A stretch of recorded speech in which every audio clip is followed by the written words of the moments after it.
And welcome back to another edition of RSG D&D. I'm Ranger J1999, your host and Dungeon Master for our continuing campaign of the Ebon Shade in the lands of the Forgotten Realms. Welcome to the show if you're new. We got lots of other things you can catch up on, but welcome to our D&D stream. People seem to like it, so we're going to keep doing it. Real quick, like with anything we say, subscribe, thumbs up, all that good stuff. Become a Patreon if you want to. All that stuff's listed. We got our ACS campaign that we're working on as well. That being said, welcome. We are going to continue our campaign. That being said, let's introduce the players and let's just rock and roll and get into this. So we've got, I'll say they're the person, and you can see below me there's a list of the different characters and their stats, some of their key attributes, things of that nature. But let's let the players introduce themselves. Now, I will be playing two NPCs that you'll see throughout this, McCarvin and Kata. They are listed below. They are part of the storyline, but let's go ahead and introduce everybody. We've got, starting with Finn. Who are you playing as? I am playing Oregon, a gnome bard sorcerer. All right. And we need to update that graphic next week, because now we are not that level. Don't look at me. It says level 11. That's on you, Finn. Yeah, I know. It's got to be updated. Johnny Moe. Who are you playing as? I'm playing as Rogaris, a level up fighter dwarf. There you go. Valron. Hello, I'm playing Valron, your Genasi elf wizard. Teals.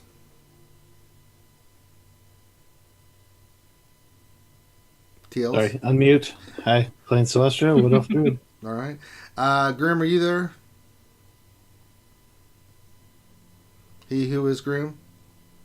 He went to get something to drink. He went to get something to drink right when the stream was starting, and he did not come back on That's time. right. Fail. But he's playing as Just like a rogue. Morgan, your monkish, roguish kind of character. Also, I don't know if he'll be here or not. He's dealing with some stuff. But we have Yusuf, our cleric, and he is also here as well. Dwarven cleric.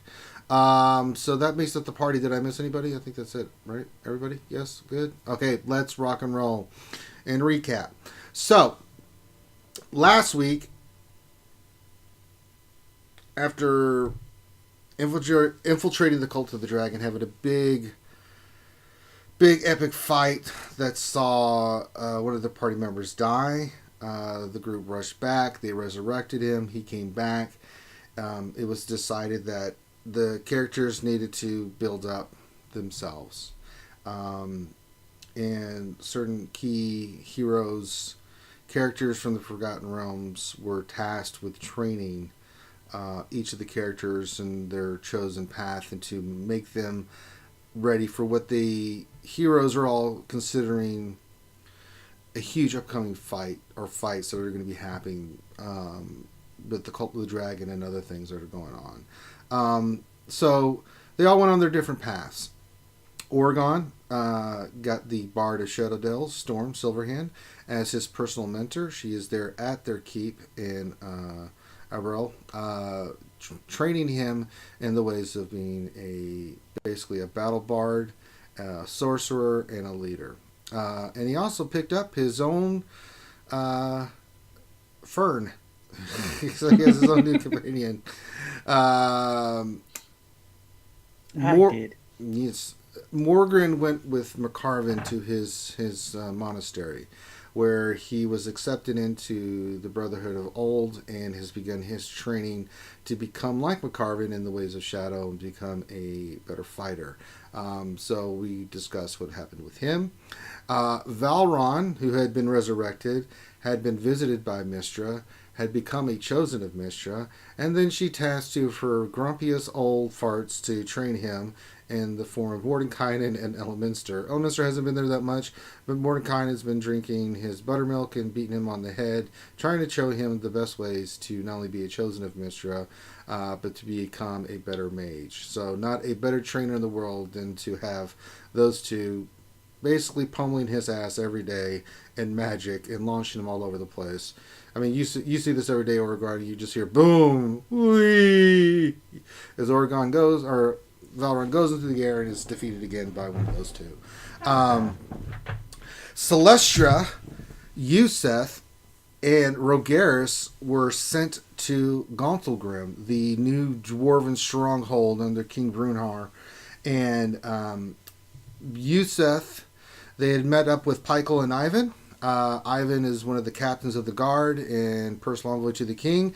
Took them to meet Brunhar, and lo and behold, he had them start learning their combat training from not only the famous Drow Ranger of the North, Dritz de Orden, and he has been personally training them in the ways of fighting Drow and other things, and has been giving them the rundown of how to fight, and has made them better fighters and combatants altogether. More Rogerus with the fighting, and Yusuf using his abilities and his clerical abilities and fighting as well. So they're there, and their story continues there. What we didn't get to last week, and of course, Kada went off to Silvermoon to be trained by one of the sisters as well. We'll get to that later on when her story arc comes back in. But one person that wasn't here last week that we do need to discuss is Celestra. So, Celestra, you had been sent with the two dwarves to Gauntlgrim. You guys were teleported there. When you got there, you saw these two dwarves arguing. One in this really strange armor that looked like an elk, and one that looked like a dwarf that had a long green beard that he tied behind his head because it's so long. And he was introduced as Peikel. And as these two were taken off, outside of Gauntlgrim was this huge grove that with this nice homestead. And you're introduced to Peikel. And what happens is, as soon as you guys went up there, Ivan basically took those two away, and Peikel grabbed you by the hand and just led you away. And so what you find about Peikel is he only speaks in like one or two words at a time. He makes strange sounds. So when you talk to him, he's always like, you know, when you met him, he's like, me brother, oi, oh, do it. So those are the kind of communications you get. So we'll start with your story arc there. You've just met Peikel, and he's leading you around the house to his garden. Teals, you there? Yes. Okay. All right. So you can interact with Peikel. Make a perception check.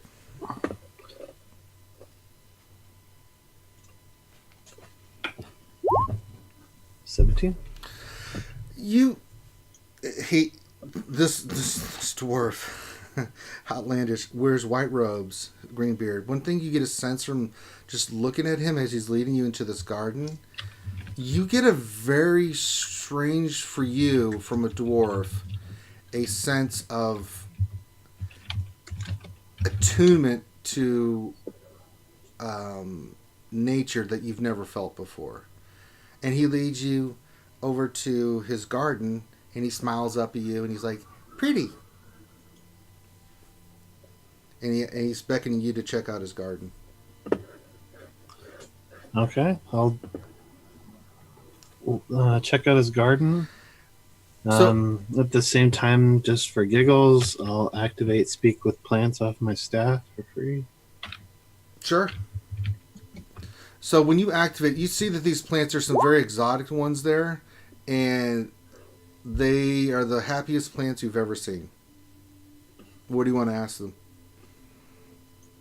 You see Peikel, when you do that, just smile and put his hand on his hip like, hee hee. Obviously, I'll greet them and introduce myself as, Celestra, Druid of the land. And all at once, they all scream to you, hi, Celestia, like you're in an AA meeting. And just saying, Pickle here brought me over to admire the garden, and I'd figure I'd go one step beyond and have a little conversation with you guys, since I know that's something you may not normally get to experience with most visitors. Yeah, they tell you that they love it here, that Peikel is a great master, and he takes really good care of them, and he's very in tune. And you notice something strange when you're talking to the animals. Peikel is staring at you and the animals. It's like he can hear what you're saying. Mm-hmm. And he's just smiling, and he goes, hee hee.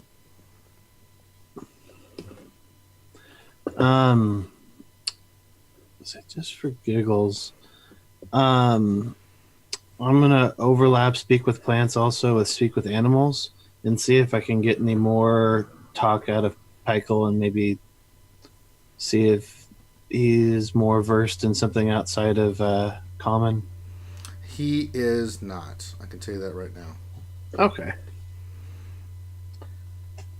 Just trying to play around with what you've told me so far. So Yeah. So Pykel, all he does, and he's like, "Do it."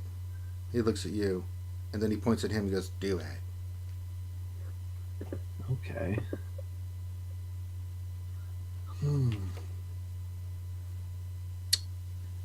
And then it's like he gets impatient with you. He leads you on, and then he takes you to the forest, right? Mhm. And you are amazed because he takes you to this grove that is just gorgeous, and you see him touch certain trees and stuff, and you see green energy flows off of him. He's obviously a druid. Definitely a druid, but you can see the way the plants and animals and things react to him. Like birds fly on, he doesn't. He's like hee, and then the birds fly off, and then he goes and touches some plants, and then he does the green thing comes off his hand, and then make another perception check. Sure. And you had said this was a friend of Dritz. Yes. Sorry, first roll was 20. You notice that one of the symbols that you weren't really paying attention to initially, because he's such a crazy little dwarf, is that he is wearing the symbol of Maliki on his shirt, a little small necklace and stuff made of wood. Okay. Which throws you completely off, because dwarfs Maliki is not part of the dwarven pantheon. She is she's a nature-based deity, all that stuff. It is very uncommon for a dwarf to be a follower of Maliki, and you can see emanating from him as he's doing his kind of looks like he's just doing his rounds, right? Mm-hmm. And having you watch him do things, and then you get to one tree that's a little sick, and he comes over. He's like, "Help! Help!" Okay. I'll try and help him as best as I can. He gestures you over, and he tells you to put your hands on the tree. Okay. I place my hands on the tree. All right, and he puts his hand on the tree, and then you see the green energy glow, and you feel a presence. Part of it you've experienced before, and that being a part of nature and things like that, it comes to you naturally. You feel the energy of the forest and of the tree. It's a little sick, and you can see he's trying to heal it, but you also feel the divine, something you've not felt really that much, flowing from this little dwarf into this plant. And you get a sense that there is way more to this dwarf than meets the eye. And then definitely a very powerful druid. Yes. Definitely tell that. That's the sense that you get from there. And so what happens with you in Pykel is you do this every day. And you get used to his mannerisms. He's very good at talking with his hands and things of that nature. And you get used to him. He's very joyful and happy. And his brother comes home every night and they argue, which makes you laugh, because they'll argue over the dumbest stuff, But then he'll go, "Me brother, oh me brother," and then they start hugging and give each other hugs and stuff, right? Like they even get to fist blows a couple times. But you can tell Pykel can control Ivan very well because this is their home. Ivan comes home from where his work every day, and there's you have great food, but he teaches you things as a druid you never thought you would possibly ever learn. You are seeing this little dwarf with this green beard and this funny mannerisms that cannot talk, and he teaches you more in the first 6 months about nature and magic with nature, and that you, in all your time as just your own experience as a druid in your own forest, that you had never thought he puts you outside of the box in a way of your thinking of how to commune with nature, to tap into its energy, how to manipulate it into new spells and things of that nature. Anytime you try a new spell, he's very patient with you. He never gets upset with you. He helps you learn this magic in a way that, is an enjoyment. You enjoy learning this stuff. It's hard, but he sticks with you every day. And so your druid abilities and your senses start to manifest themselves in a way that you never thought possible before. So that's where we're going to leave you at. So you and Pykel are out there training in the forest, doing little foresty druid things. Okay. Back to Morgan. Morgan, your day is a day like any other. You're doing your rounds. You have taking your steps. Now we're moving forward in time. It's been a couple of years now for all you guys. So we're going to go back and start finishing up your stories and stuff. Morgan, you have been training. You're learning a ton. It's from sunrise to sunset. You are busy with learning, educating yourself. It's not just about fighting. It's about the way of ki, of tapping into your inner self. You're also taught a lot of things. There's schoolwork that you have to do. This monastery is about two things: development of the mind and development of the body.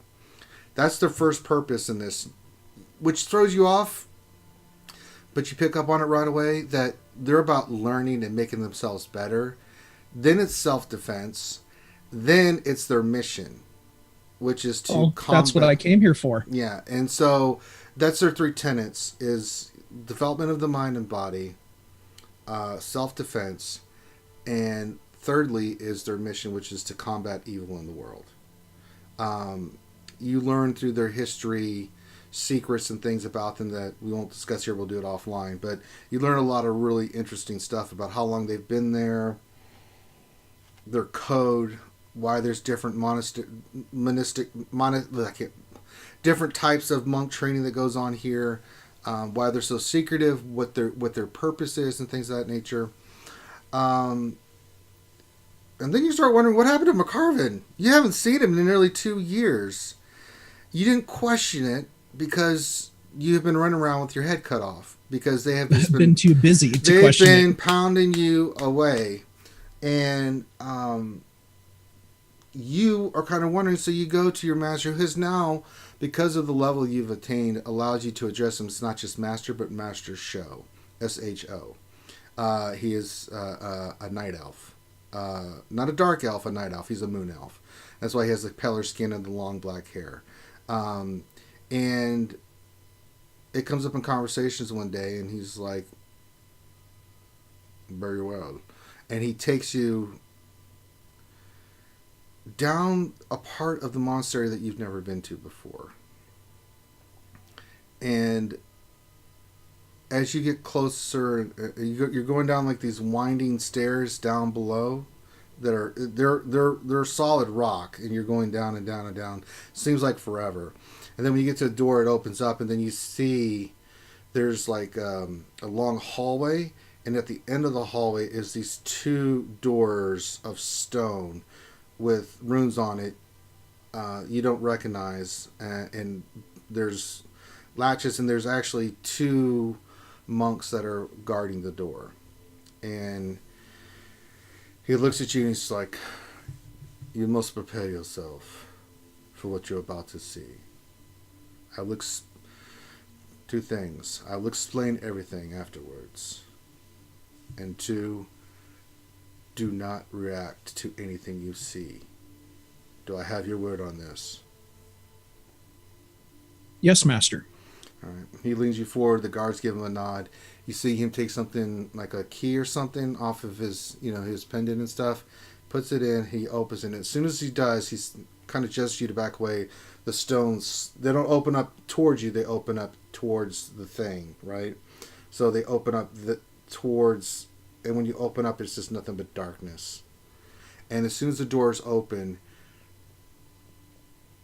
you hear the utter scream and pain of McCarvin in a way you have never heard before. Like, he sounds like he is mad. He sounds like he is in agony, and he sounds like he is just in unbelievable amount of pain.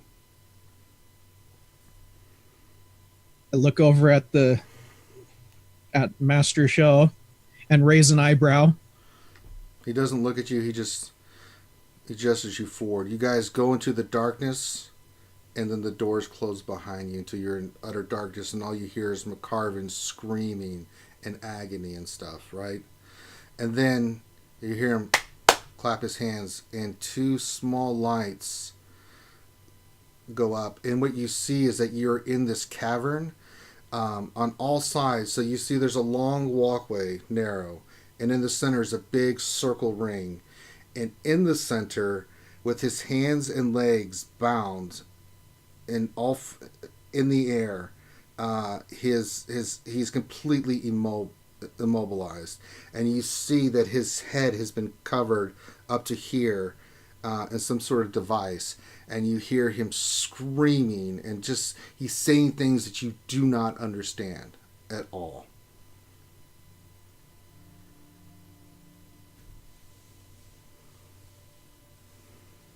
And Master Show brings you forward.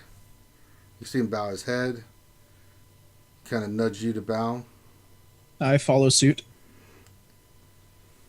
And then you see, when you get there, McCarvin is ripped to hell, right? Because of just all the training he's done. You can see he's had some additional training. He looks a little bit more beefier than he did before. But all he's wearing is his pants and stuff. And as you guys move forward, you kind of see some runes light up on the floor. And for the minute the scream and stuff stops, and you just hear McCarvin.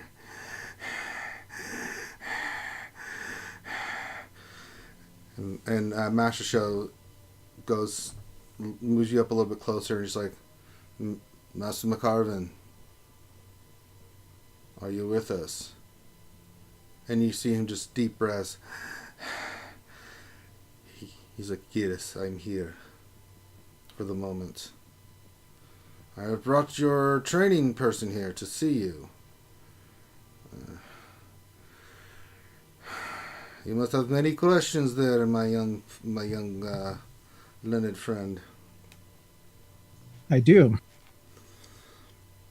All will be revealed in the next couple of days. But do not worry. I do this for the greater good.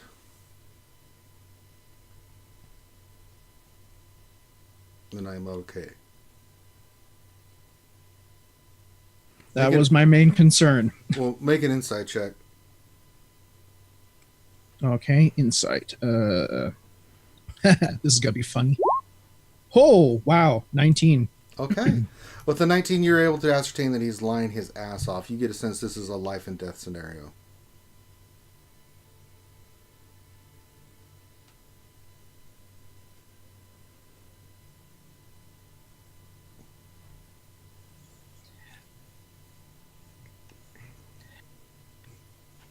Helps if I talk when I'm unmuted. Yeah, that would help. Yeah, we can conversate between one another.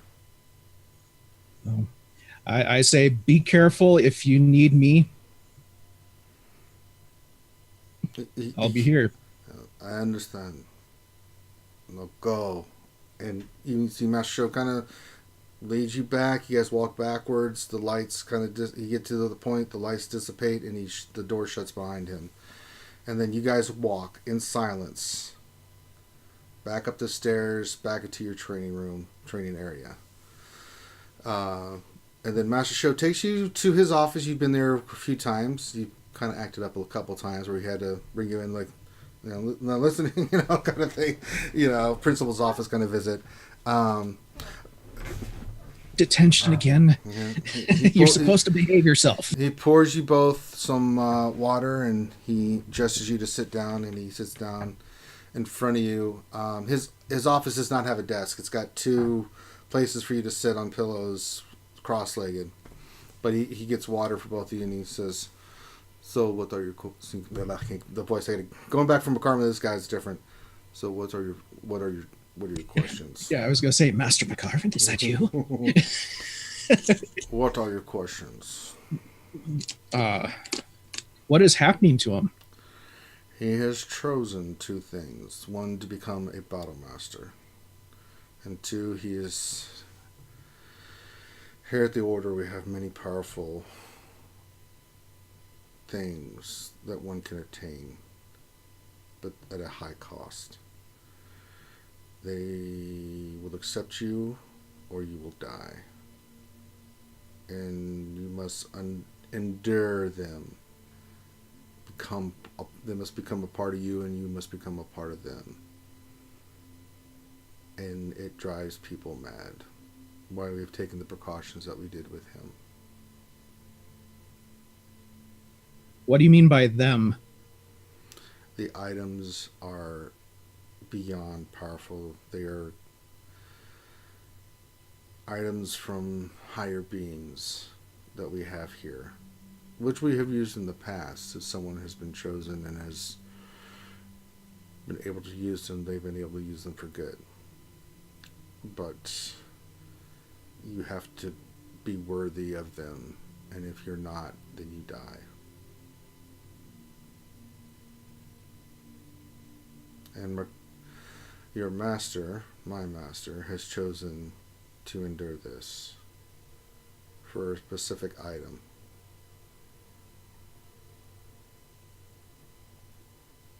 McCarvin individual, I'm sure he will succeed. I have faith in him, but the item he has chosen is only one other person in our entire Order's history has ever used it, and even then not for long. But he is a different person. Maybe he can use it longer than most, but all I will tell you is its name. The Eye of Midnight. Okay. And I that's have all no you know. clue what that is. You have no clue. You've never heard of it or anything like that before. You just, like... Makes sense, Selene? Yeah. Right? You know? So, something. So, you go about your daily business. Oh, Well, I thank him for of course. my question. Yeah, you bow and do everything like that. And you go about your training. Your training is very individualistic now. You spend more time with Master Show, who basically you spar with him every day. You still have every morning you get up, you go into the courtyard, the big area. All the other students, you see students coming and going. Then there's more students than there was previously, and then some there's less, and then there's an influx of new recruits that come in. And but your training now is more individual in nature. So you have more one-on-one with your instructors. Of the other, your day is very focused on specific things of combat, of fighting. Master Show is teaching you the ways of the shadow for you to do some of the things that you saw. McCarvin does. He puts you through these different sessions where you become more and more able to use shadow, manipulate it. You start understanding it more. The other instructors, when you fight them in your period over these couple of years, have been more to how to counteract someone that uses magic or a different type of monk fighting and stuff like that. So you learn all these things while you're going. A week later from that incident, you were summoned in the morning. There's no training session. And for the first time, you go back to the entrance where you first came in. The big open area with the different doors and stuff. With the big open pit. It looks like a fighting ground. You come in. Everybody's standing. The gnomish guy you had seen before comes up and he sits in his stone chair up top. Everyone turns to him and bows. And then everybody sits, silence. Nobody is clapping. Nobody is cheering. I mean, there's silent little whispers when you first came in. I'm like, what's going on and stuff. And then... Why do I get a feeling I'm going to get my ass kicked? I don't know. Why do you have that feeling? You all are seated, and then you see the gnome stand up again. And he says, my students... in every path one of the greatest one can achieve is that of a battle master. We have one such as this today. However, he has taken on the task of the final task. He must prove himself. One, that he is a battle master, and two, he has gone to great lengths to achieve a connection with one of our great items. But he must show he can control it and use it. He must be witnessed doing such a thing. And so, let the trial begin. And then you see, out of the doorway of shadow, which you'd first seen when you came in, you see McCarvin coming out. His hair is nothing but spikes. It's very short, and there's a ponytail here. It's very, sticking out all over the place. You see he's not wearing a sash. Morgan. His one eye is a drow eye that's, red, right? The other one has a scar going over a line here and a line here. And you see that his eye is closed. And then, he's wearing his normal outfit like he normally does, except he's wearing a gray sash now. And then you see the other three masters, and there's 6 here in total, but you see the other 3 come out. And none of them are holding weapons. And McCarvin always carries that damn staff around with him. So they all come in, they bow, they get into a stance, and then you don't hear anything. Just the tension is palpable as things start happening. And then you hear a big gong hit. And then, bam, action happens. And you see, what surprises you is that they are going at it. And it seems to you like they're trying to kill one another. I mean, you see McCarvin just instantly vamp, and he's already on one of the half orc woman. He's already on top of her. They're just, and then the one guy who you thought was all very smooth and in the yellow, he comes in and he does a thing and does a flash of light, and McCarvin ducks out of it, and then the other elf lady comes in and she hops and flips over him.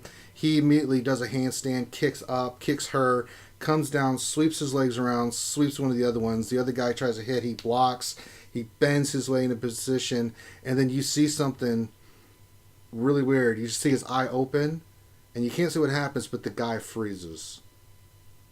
Like he's paralyzed in place. And then you see McCarvin go back and fighting the other guys. And while he's fighting the other two, the other guy is just sitting there shaking. And he's had this look of just sheer panic in his face. And you see blood trickling out of his nose and stuff. Like he's that's not good. taking damage, but you don't see him getting hit at all.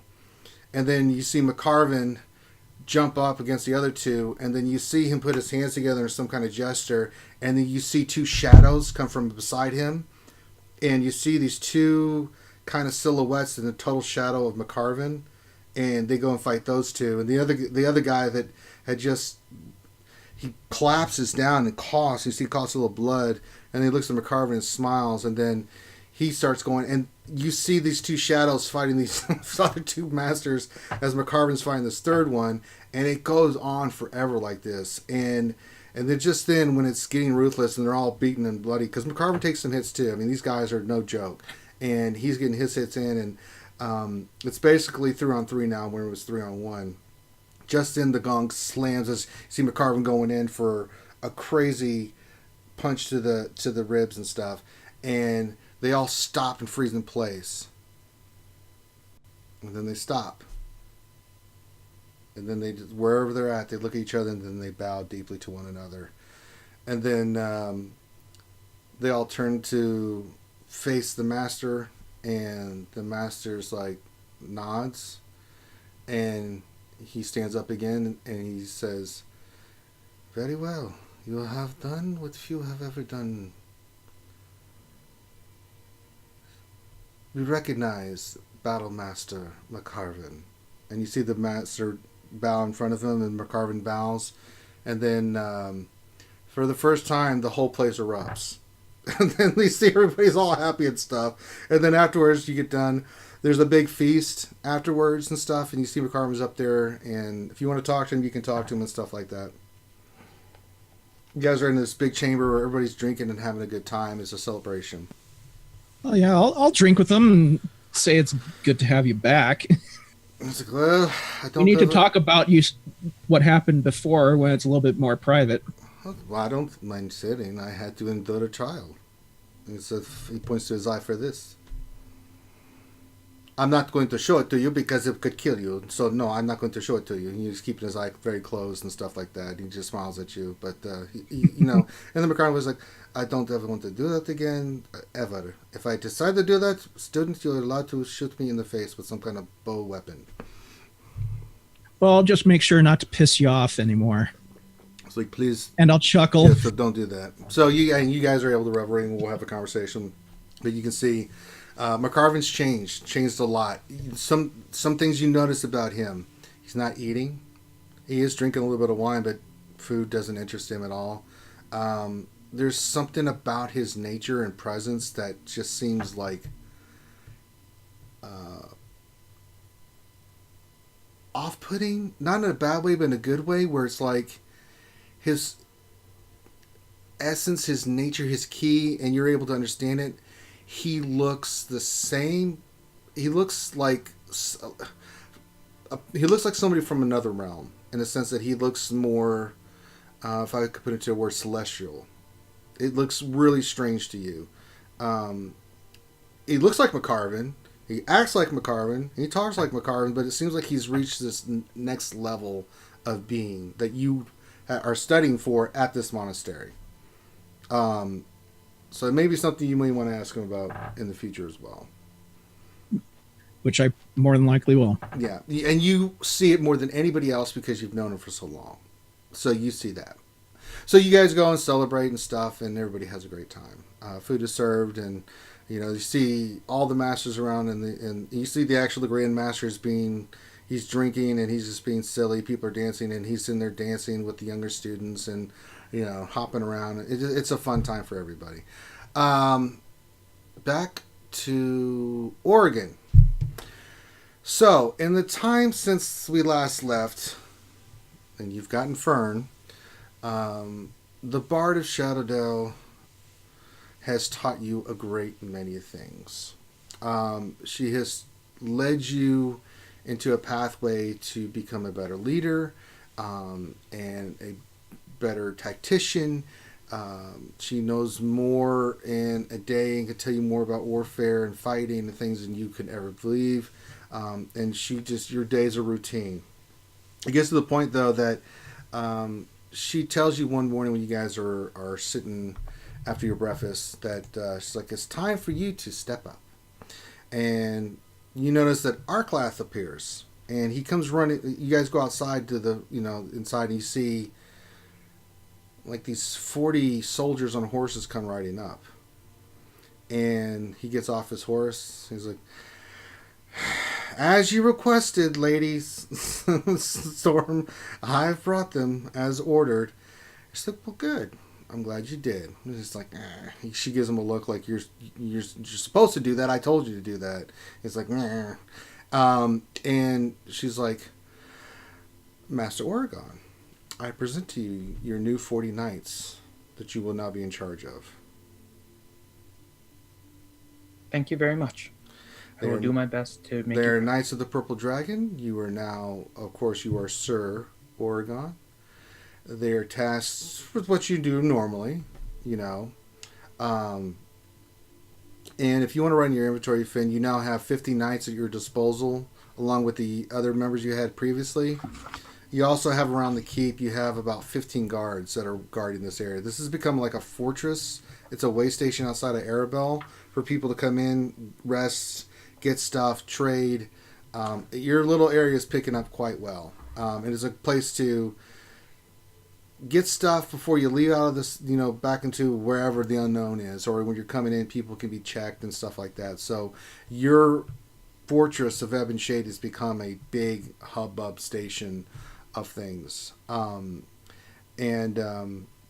You notice that anybody that comes in militarily always acknowledges Storm first, but they also acknowledge your rank, which is a commander now, as well. So you are a commander of forces, if need be, for the city and for the region, and you also are the captain of Ebon Shade and captain of the knights that patrol these areas around here, and with the caravan stuff that you guys are doing already.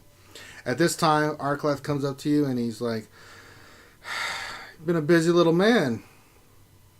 Aren't I always? Not really. He's like, "I have some news for you." Do tell. He pulls out a scroll and he hands it to you. I will open the scroll. And it is the deed to the manor house fortress that you now own. It's like you finally paid it off. I kind of bow to him. I say, "Thank you very much, Sir Arkla." But I'm never doing any more business with you guys because I have to deal with my mom, and I don't want to deal with my mom. Well, I hope we can still be friends. No, we'll be friends. He's like, I just don't want to deal with my mom. So, Okay. So you now own this with the, you look at it. The deed is yours. It is in the Ebon Shade's name and the commander hereunto of, which is you at the moment. So you each have a piece of it. You're just in charge of it and stuff. So you do that. And he's like, speaking of which, she's going to be here tomorrow, and she would like to talk to you. Very well. I would very much she can be nobly. And Storm's like, "I can handle your mom." He's like, "I know you can, but it's my mom." And she's like, "Oh, and you'll be here too, Master Arklath, I assume." "Yes, I'll be here." She's like, "Excellent. It'll be at dinner." And then you see the butler behind you go, "Oh, wonderful. A stuck-up snobbish noble in our house. I can't wait." He looks at you. He's like, "Anything you'd like to serve, Master Oregon?" I turn to Arklath. Is there anything she prefers? She'll eat anything, but she's just picky about everything. So he's like, "Good luck."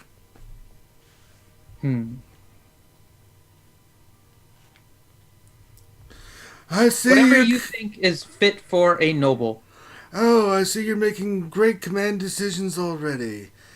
Not a damn help whatsoever. Fine, I'll just put some porridge on the table. That should be wonderful.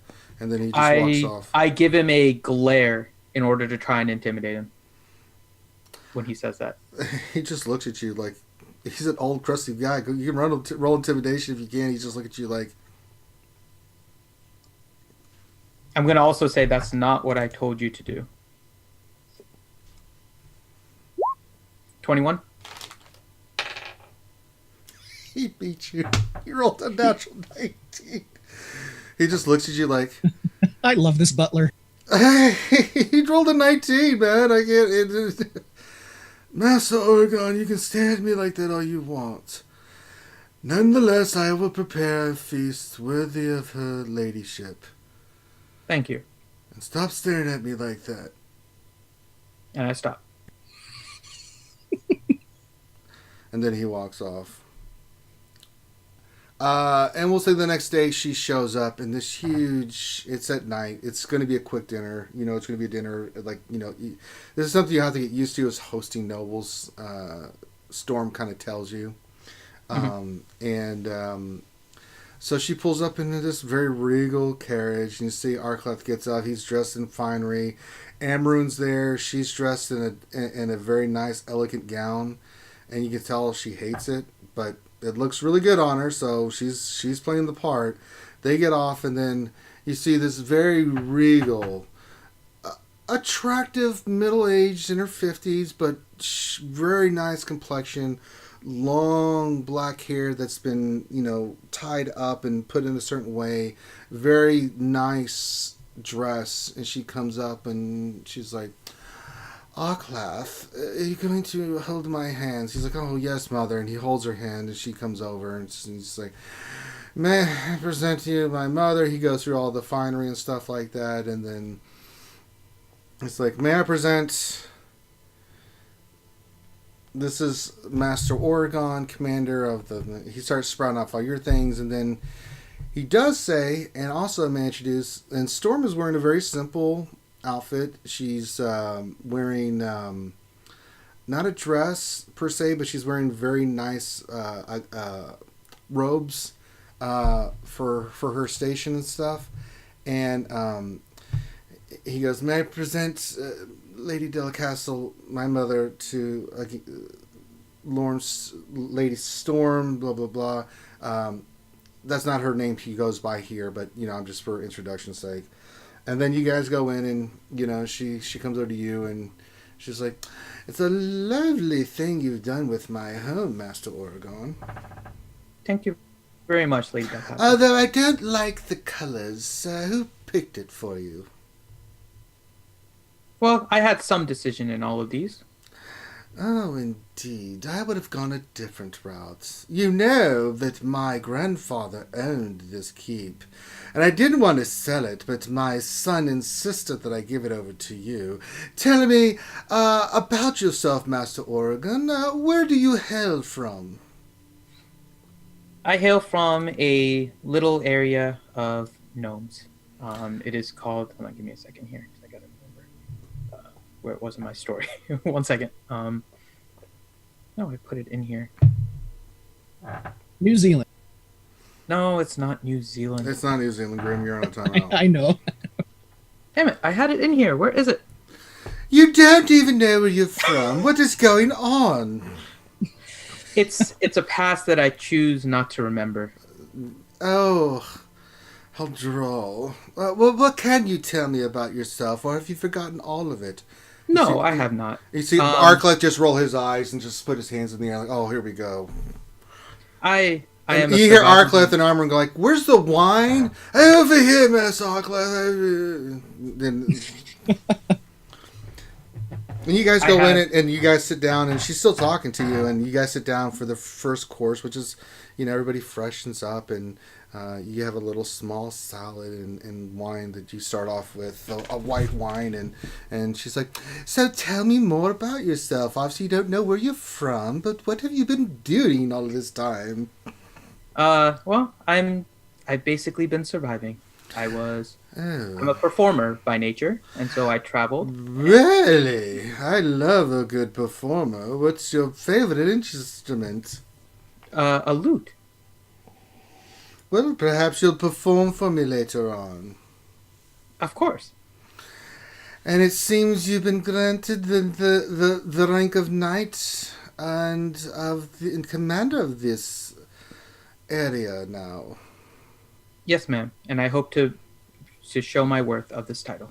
It's an interesting hat you're wearing. Where, pray tell, did you get that from in that outfit? I have never seen its like before. Oh, it's along my adventures. I am an adventurer also. Yeah, well, I gathered that. Is there a reason you didn't wear something nicer to the occasion? Oh, I feel that if I'm going to be myself around anybody, I must be around those that I'm going to trust. You see Amarin go, "Here, here." She takes a big gulp of wine. Like, she is really uncomfortable being here right now. And so you guys have dinner and stuff, and then, the dinner's prepared, and the butler and the service is done. It's a beautiful hen kind of dish with mushrooms and some things and a sauce that really good. You go through all the courses and stuff. Small talk is there, and you see her with some other, "Oh, new silverware." She just makes those quips like that all the time. And then you guys get done, and Storm's like, "Well, should we retire to the lounge area?" She's like, "Oh, yes." And you guys go there, and small little snacks are provided and stuff. She's like, "Oh, Master Oregon, can you play me a tune?" Of course. And I get my lute. All right. Play. And then she's like, "Can you play?" "Oh, I don't know. I'm feeling quite joyful. I don't know if it's the wine talking, but I would love to hear from you playing. Play me a song of happiness and stuff." Okay. "I leave it to your good graces, sir." Can I use luck if I need to? "Nope." Okay. There it goes. Nothing. 12. All right, so you kind of sit there and fiddle around with your little bit. You start getting into it, and she's like, "Oh, okay." She's not impressed so far. She's like, "Oh," and she's drinking wine, and Arclath's just sitting there. I mean, he's in a position like wine, drink, you know. Everyone's kind of sitting there next to him, just like patting him on the head and stuff. You know, Storm is loving this entire thing. She just sits there with her arm folded. She drinks her wine once in a while, and the lady is talking to Storm all the time and addresses her as lady, and they gossip back and forth while you're playing. But she's not quite. She's looking at you like, interesting choice, and make another performance check. 23. Then you start laying it on her, and then she's like, "Oh my!" She starts really getting into it, and the whole room stops, and then Storm starts humming while you start doing this, and her voice is just like an angel, but she's humming. It's really crazy, and she's humming along with the song that you're playing, and even some of the servants in there and other guests are just like, "Wow." So you're playing, and you see Lady Delcastle just like, oh, she's just smiling and stuff. And then make your third performance check. 13. And it doesn't end as... I'm going to give you advantage on this because Storm's helping you. 14. You still didn't quite end it the way you wanted to. You created that ambiance and stuff, and you had her going, and then the end is like... Okay, she starts clapping. She's like, "That was very good, Master Oregon. You seem a little bit out of practice, it seems, but I enjoyed that." Thank you. I will do better next time. One times you actually do want to roll high. I know. Like all my crappy rolls are there. It's like she was expecting Metallica and got Nickelback. Yeah. No, that's a low blow. That's a low blow, Grim. I'm not going to have any of that crap here. Nickelback's a good band. I mean, they don't deserve the crap they get. Nickelback is good. Nickelback is good. They're not Let's go with Bryan Metallica. Adams instead. They're not Metallica. Nobody's Metallica. But I mean, come on, let's give them their due. You went from Metallica to Bryan Adams. That's what Yeah. you got. Okay. There you go. Now listen, Bryan Adams is not nothing you should sneeze at either. Damn it! Quit picking on the damn Canadians. I digress. So the evening goes, and she stays the night, and then the next morning you get up and you show her around, and she's actually more impressed with what you have done with the place than anything. She is very hands-on and looks at the new stables and the store you set up and the inn that you guys have built here as a way for people that want to stay here can, and understands why you've been so successful. With the blacksmith, and then you go ashore to the training grounds. You see the knights are practicing, your guards are practicing. It's very organized.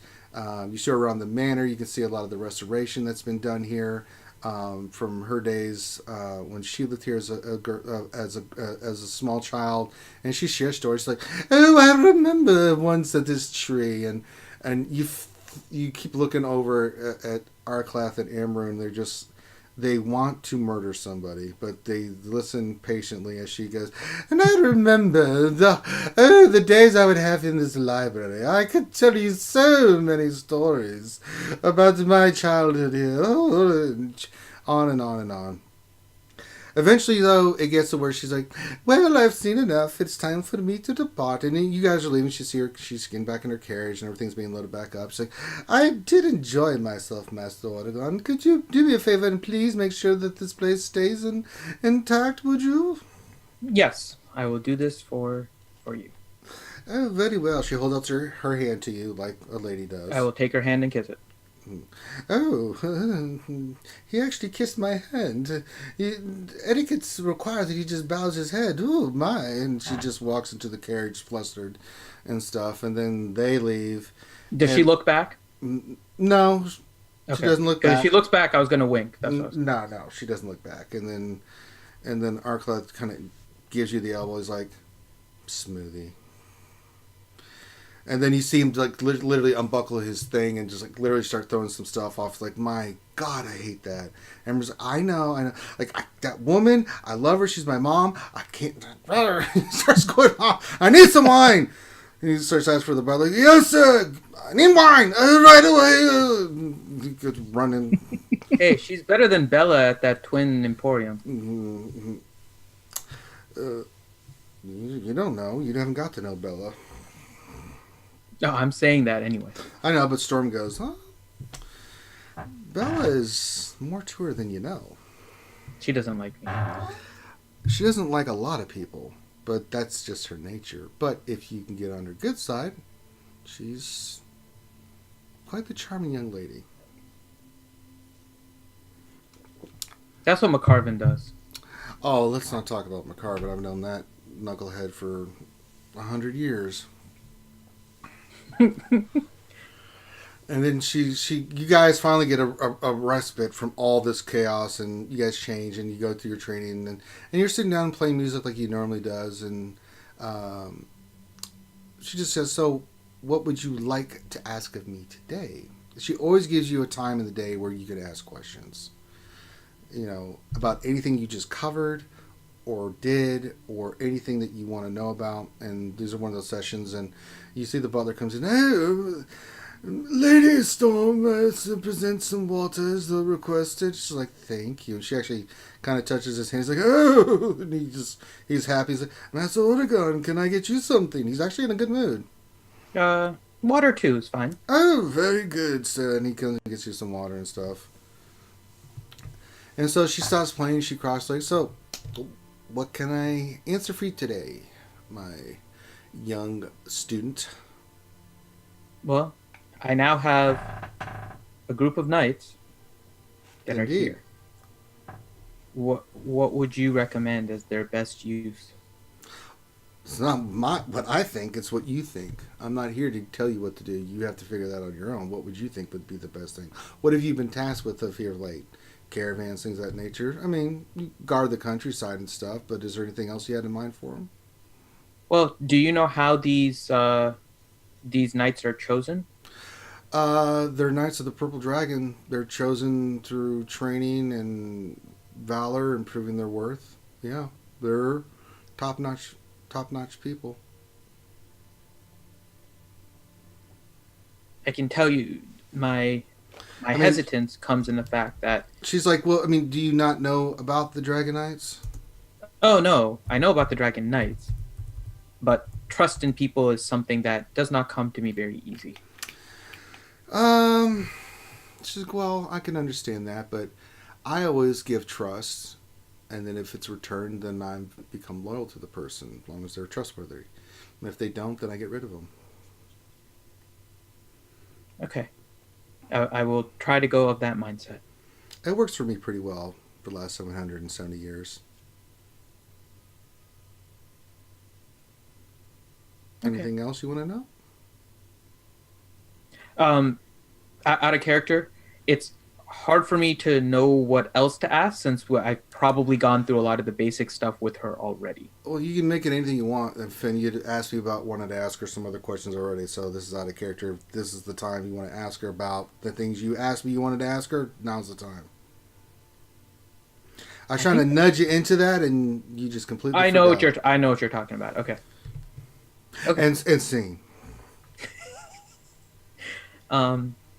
So, can you tell me a little bit about your mother?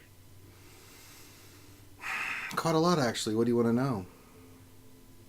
Well, tell me about her. I've heard of the name, but I can't say I know a lot more than just the tales and the legends. There's some truth into those. She kind of looks up and she thinks about it. She's like, my mother, the iteration that I would call mother, Mishra is our mother, the goddess of magic. The current goddess you know as Mishra right now is one part of that. This is the fourth iteration of her. So it's kind of hard. There's a part of her that is my mother that exists in that aspect. She was originally known as Merkel, not Merkel. Mistral. And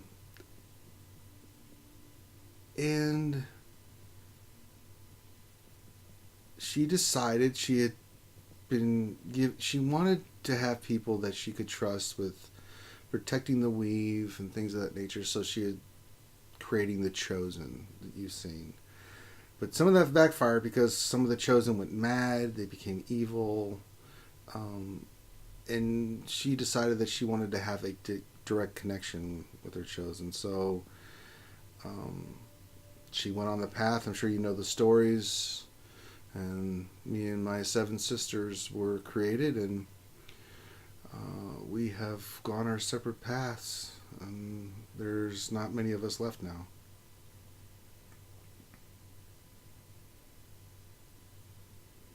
And pardon me if this is a little too upfront, but how does one show that they are a follower of Mistra?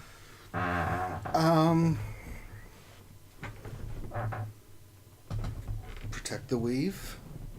Believe in magic. Believe in her. It's that simple. It's any deity. I mean, for me, it's a personal relationship with her, but it's a personal relationship in your own way with her anyway. Like any god, she requires followers and worship and belief, and that's how you do it. Her biggest thing is protecting the weave and the spread of magic and learning of magic. That's her main focus. That's all she focuses on, really. Okay. But who can know the mind of a god, really? That is true. I mean, even Arklath's mom is very complicated. That woman is beyond complicated. Seer's just kind of staring off into space. I've known Lady Delcath a long time. Of course, I knew Arklath when he was just a small boy. And I've seen him become the man that he is today. And now a Chosen of Mistra.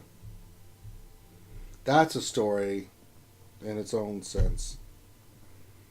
And you've gotten stories like this from her, Finn, or Oregon, that she shared of her adventures and all this stuff. It just blows your mind. You have enough material as a bard to make a fortune anywhere you went. Because she shared her insight with you. And you've shared your story with her. But you've not been alive as long as she have. And the stuff that she's done, some of it you cannot believe is real. Yeah. And then some of it, you do know it's real.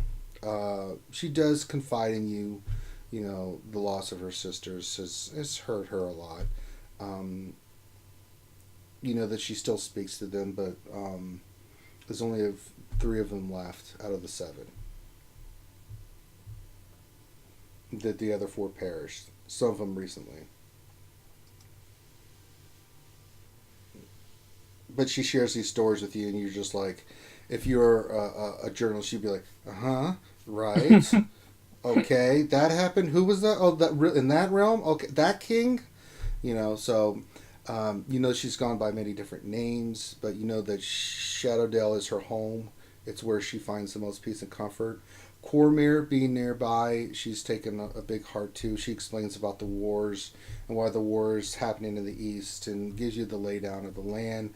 She also tells you about her history with Cormyr, that the current monarchy owes her huge, and she is kind of in a wrathful state then after, and she went around and got rid of all the evil,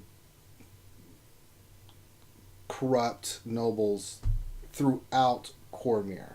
If they are corrupt and they were doing crap they weren't supposed to, she basically went around and cleaned house. One region at a time. Because she wants to see Cormyr succeed, so she's invested in Cormyr. And that's why she said she agreed to come help you.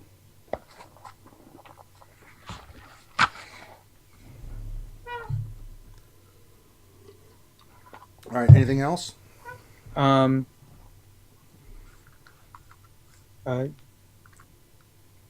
Would you like to make a trip with me? Oh, it depends where. I I want to go and visit Annalisa. So who's Emelisa? Annalisa. She is a little girl that we saw along the way here. The little girl that we rescued. Ah. We can eventually. We have more work to be done here. The soldiers and things. There's a lot of stuff to do, and getting things set up. Okay. So, yeah, we can make that trip. I haven't been out to that part of the Cormire in a while. I would enjoy that. Great. All right, and scene to Rogaris. Rogaris, you are being trained by the legendary Dritster Warden, you and Yusef.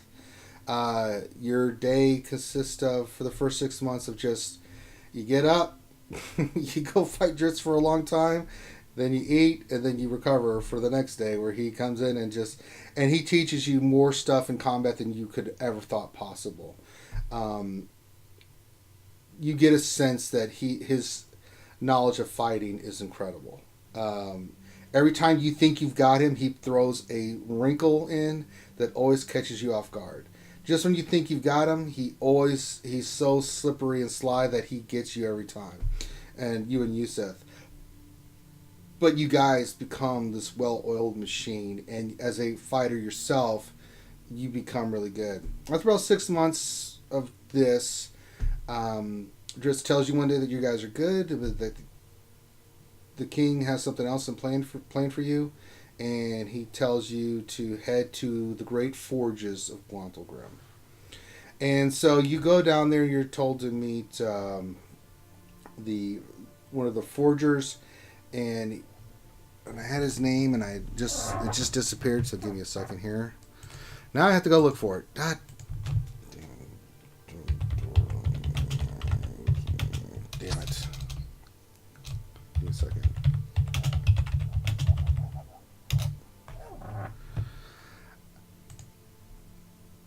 Is it there? Is it there?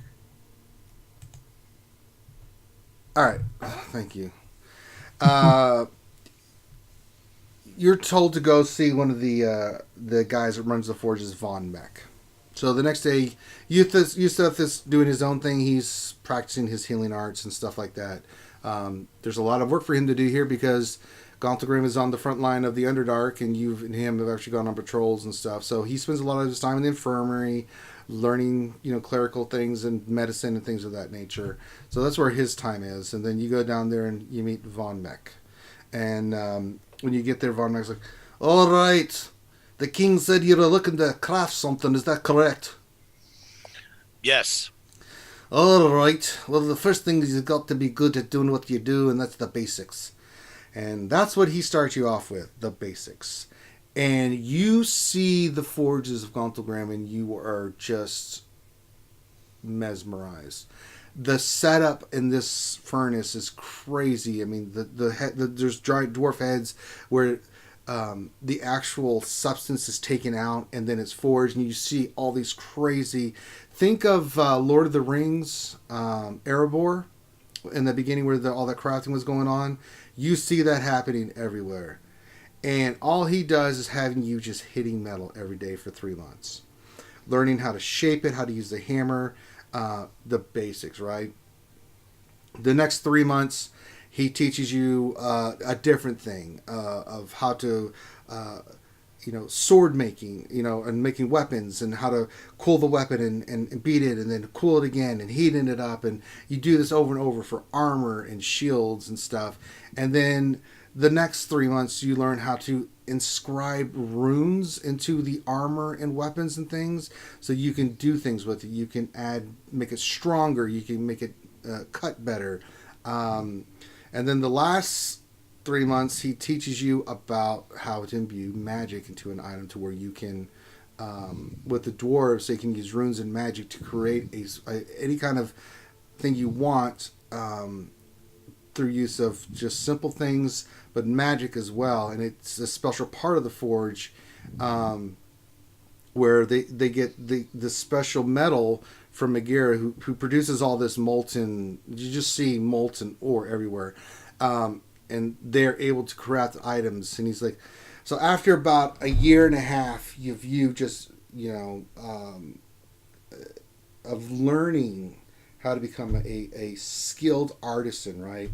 Um, Kind of a crash course. You spend a lot of time. You're very dirty and tired every day because your arms are sore and you're beat up because you're just beating the crap out of metal all day long. But you're resilient because that's what the dwarfs are. You were biologically created to do this, and you take to it naturally. And so he finally comes to the day. He's like, "All right, you've done a good job here. You've learned all you need to know. Now we're going to create something for yourself. Every dwarf should do it. What do you want to create?"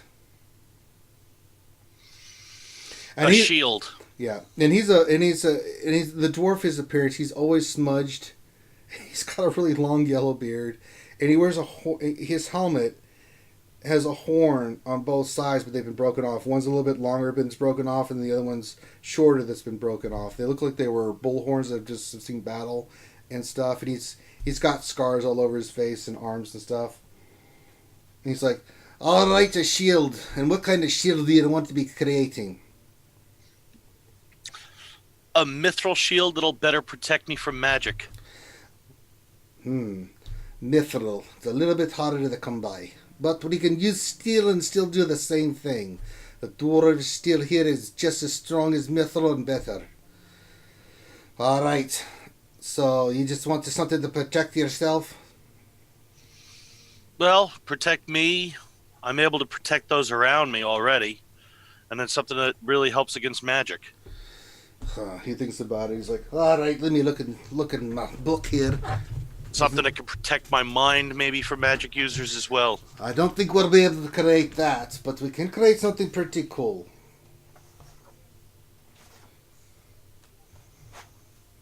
And he's looking through his book as the DM's looking through his book.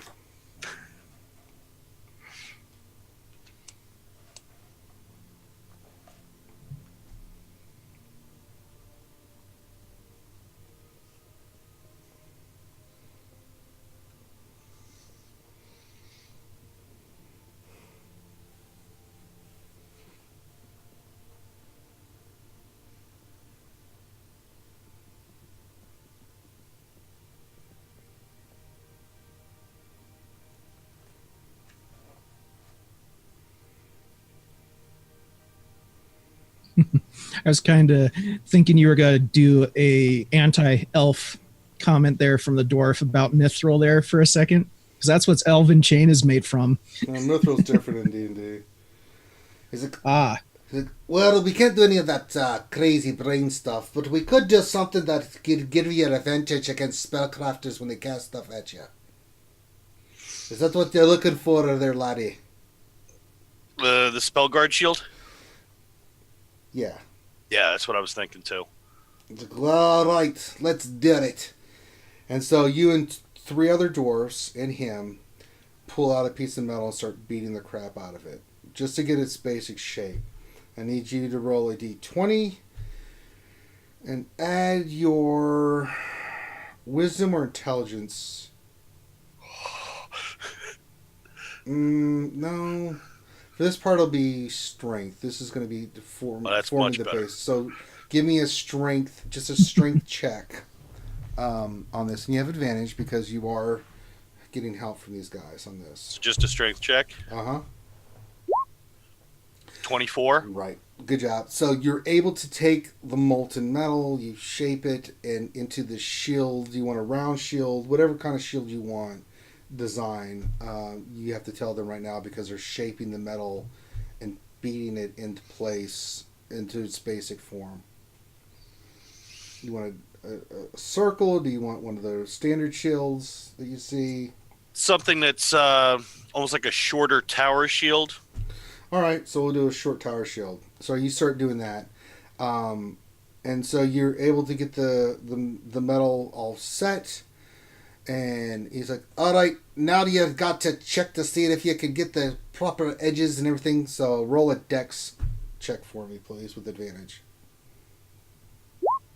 17. 17's good enough. You're able to craft the shield in a way with the design that you want, basic designs and the outlay and stuff. Now comes the next part. Trying to think of what this would be. This is an artisan check. Artisan is charisma based.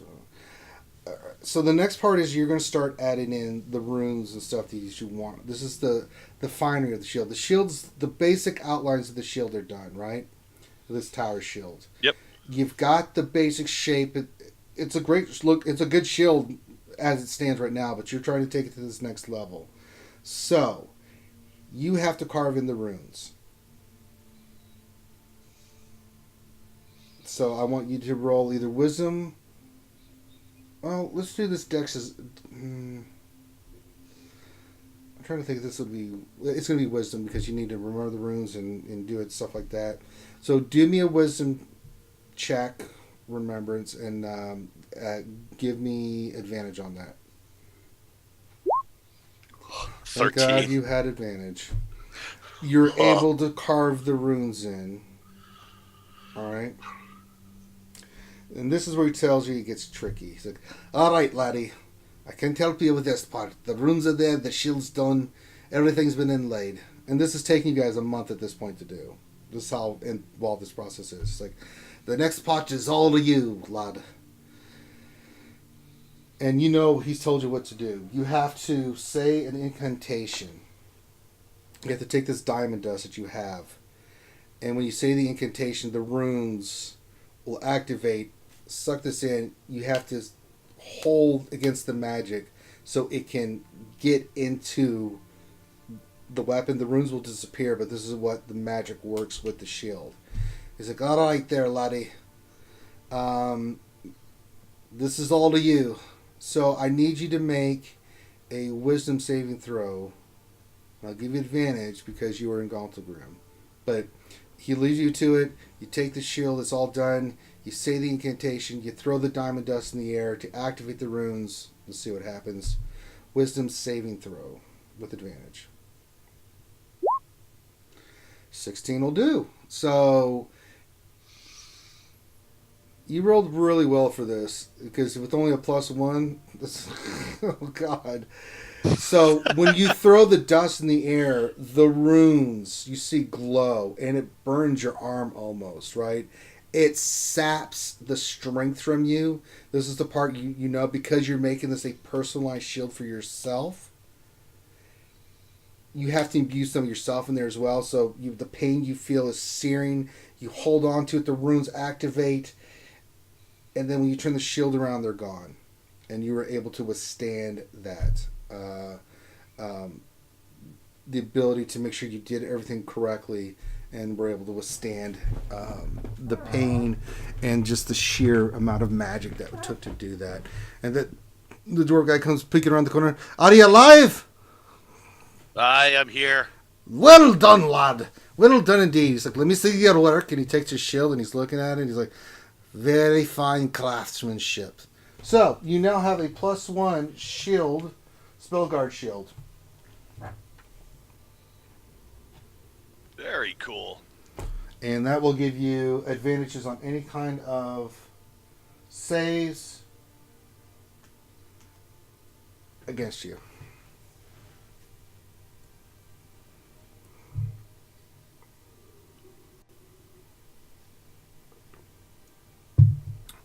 All right. And then there's much rejoicing, and you guys go and get piss drunk.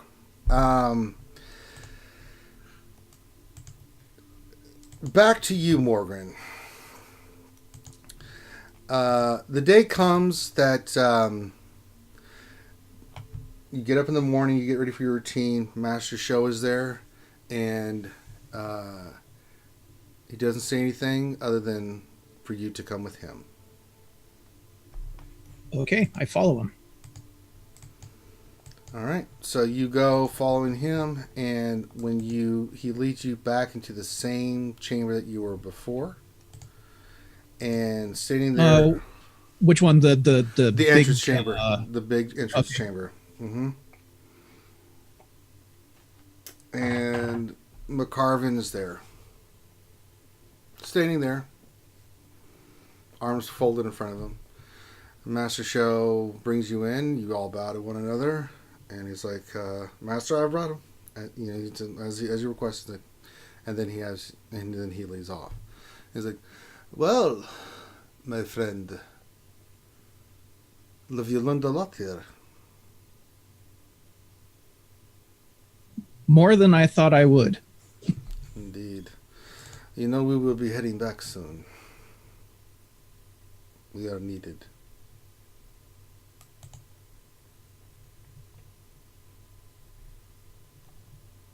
I think you're muted, Graham, because you're not talking. Sorry. I still am not used to which buttons to push in Zoom. Yeah, I'm sure our friends are wondering where we are. Oh, What's going on? I'm sure they are. But before we go, I want you to show me what you've learned. And then he bows in front of you, and then he gets in a fighting stance. He's like, all right. Show me what you got. And he just stood there in a fighting stance and is not moving. I get in a fighting stance as well. All right. Roll initiative.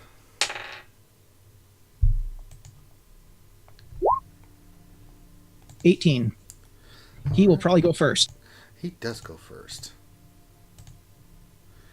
He doesn't do anything. He passes. It's your turn.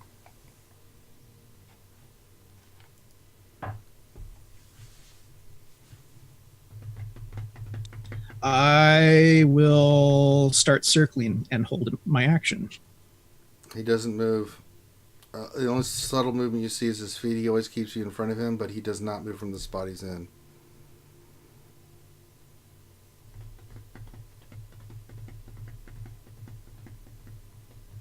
This is going to be a stalemate, by the way. That's what my character is saying. Because remember, they taught me, this is for self-defense. I am your master. Attack me. As you wish. Here we go. Okay.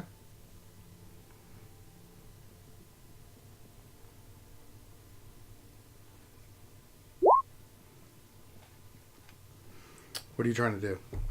I'm swinging at him. That misses. Had a feeling it would with that low. So you come right at him with a flying kick, and he immediately blocks it. What's your next attack right after that? Hold on a second. I'm lagging. You broke up on me. You went in with a kick. He blocked it. It's still your turn. What else are you going to do?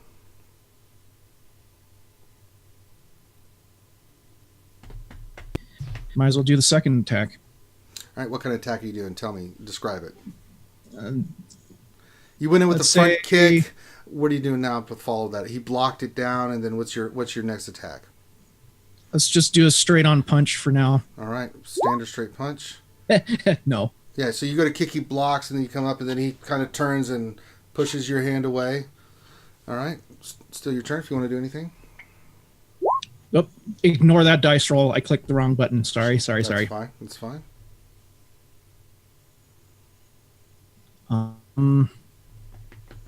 Like watching Morpheus and what's his name? Yeah. I know Kung Fu. Morpheus is fighting Neo. Morpheus is fighting Neo. I said hit me. That's pretty much what's going on.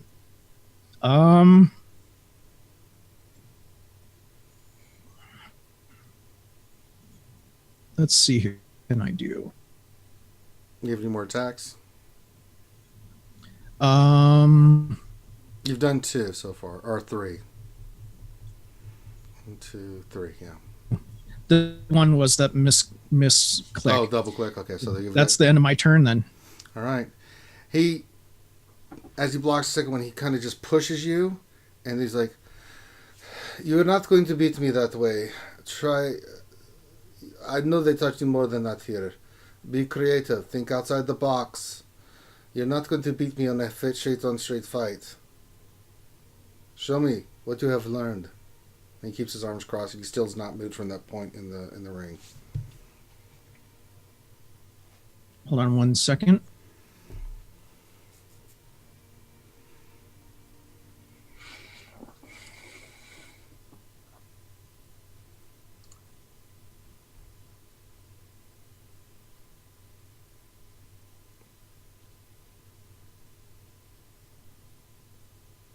Okay, quick question.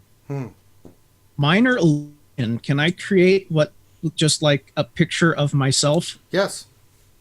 You know, like a second of myself. Let me see if it's minor or major. Let me look. I mean, it says if you create an image of an object, such as a chair, made for or a small chest, it must be no larger than a 5-foot cube. Yeah, you can't do that. So But you can use minor illusion if you want, but you can't create another you. Yeah, I'd need mirror image or something like that, I think, That's right? Let's see here.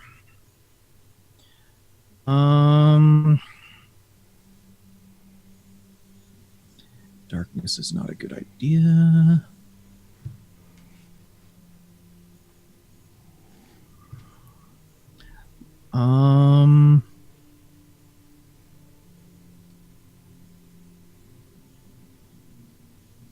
Hold on 1 second.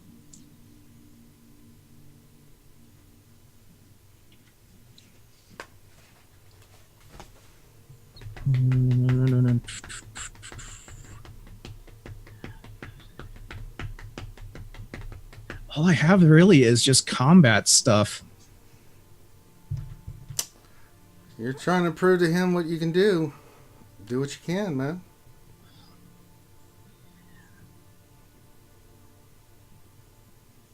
Okay, let's see here. Yeah, I can only do combat stuff right now, so I'll keep on trying. All right. Except I'll go more acrobatic about it. There you go. Since I am the nimbly type. Let's start with. Let's go all Bruce Lee on him. Let's do that flying freaking kick Bruce Lee liked using all the time. All right, go for it. He's able to block it. Not with that one. You go, wow! And fly in. He blocks it.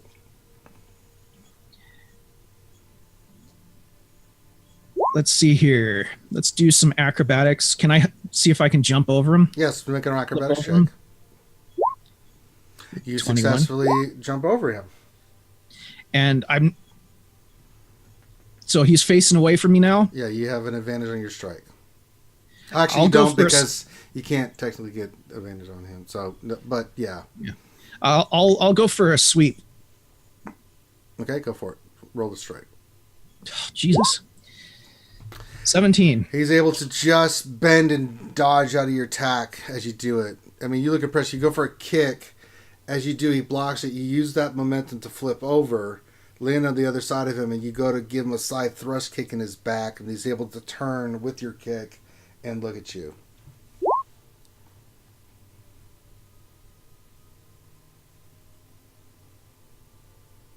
Anything else you want to do? That's all I can do. I'll back up a little bit and stay in stance. And All right. What is your AC? 22. Okay.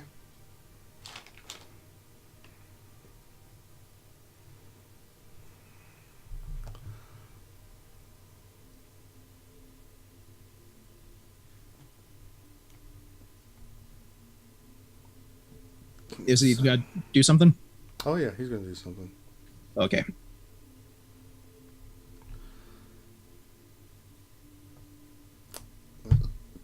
For some reason, And this is when we lost Graham. Second. Dude, my dice hate me, man. They haven't been rolling good for us at all today. None of us. I rolled a 4 and a 2 and a That's what I 7 rolled when I was and a trying to do 7. my perform too. Yeah, that was. Oh my! I mean, wow. They do not like you.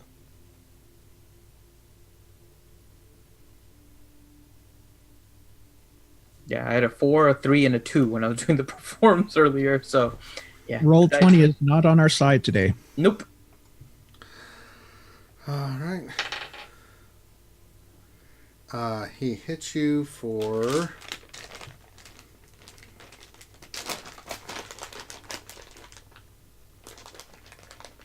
If I can find the right dice. 11 points of damage as he immediately kicks you in the stomach and sends you backwards. And then he stands again in the center and looks at you. Try again. Okay.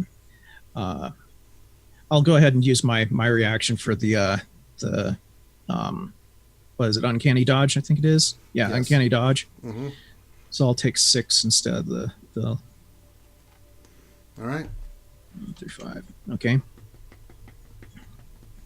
Well, let's do this again. Let's do some more acrobatics. All right. What do you want to do?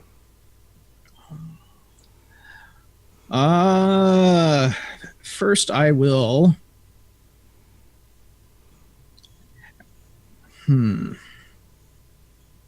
Let's do the Chuck frickin' roundhouse.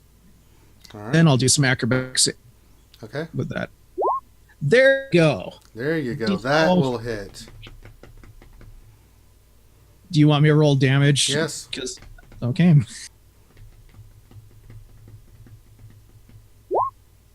Okay. 6. And where are you kicking him? I'd say let's go for the shoulder. All right. You're able to kick him, and he kind of blocks, but it hits, but he still doesn't move. He doesn't make a noise. He doesn't do anything. He just looks at you. So your turn. And can I use my momentum to like spin around him? Yeah. You After that one? kick, you plant your foot, you spin around, and go for another attack. Yep. Palm strike right in the middle of the back and rolled a 7 again. Yeah, so he Come blocks on, your roll kick 20. as you roll around, and as you come in, he goes both his hands down and puts your hands down to where you're facing his face with his.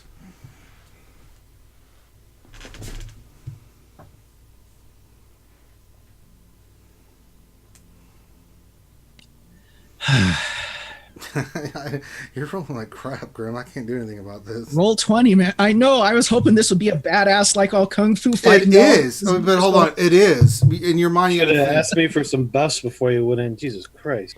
what do you mean? You're not even there. Get out of I'm here. just saying.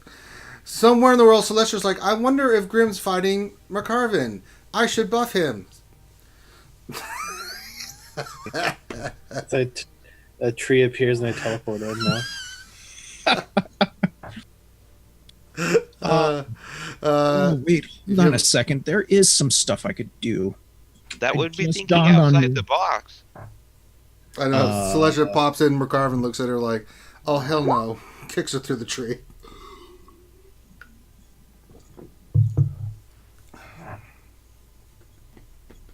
That is, if it would freaking open. I forgot I have superiority dice. What can I use it for? Aha! Okay. Start getting more interesting. This over here. Okay. Let's go for an elbow to the chest, All right. and I will use a superiority die for precision attack, which will increase my to hit by a d8. Okay, let's do it. Oh, can't use it on that. That's a 1.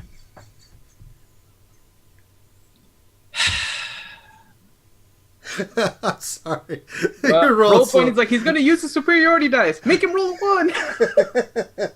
So you go in for an elbow, and he's like, he just simply just leans a little bit and is just short of the strike. Anything else? After that one, I'm like, I'm sorry, Master. The gods are against me right now. And he's like, bullshit, and then he vamps behind you. Uh-oh. Hits you. I can't vamp yet. He hits you for 12 points of damage. Then he'll hit you again. He's going to use some key to stun you. But you take 12, 20. 8 points of damage, and make a Constitution saving throw. 18 and a con saving throw. Okay. A 12. You are frozen. Rolled a freaking 2. Come on, roll 20. What the? Wow. And then he goes right in front of you, just sitting there going, and he stands right in front of you again, crosses his arms like, well, if we're done farting around, I'd like to actually try to fight. And he just stands there, and then the stun wears off. And then he's like, you ought to move. Come on, roll 20. Just come on. Okay, let's see here.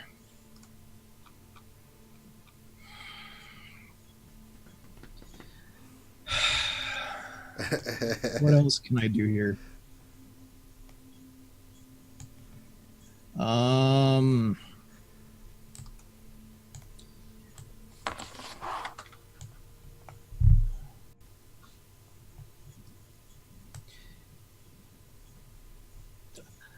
I'll cast darkness. Okay. That might even the playing field a little bit. Okay. So it might. So we both can't see shit.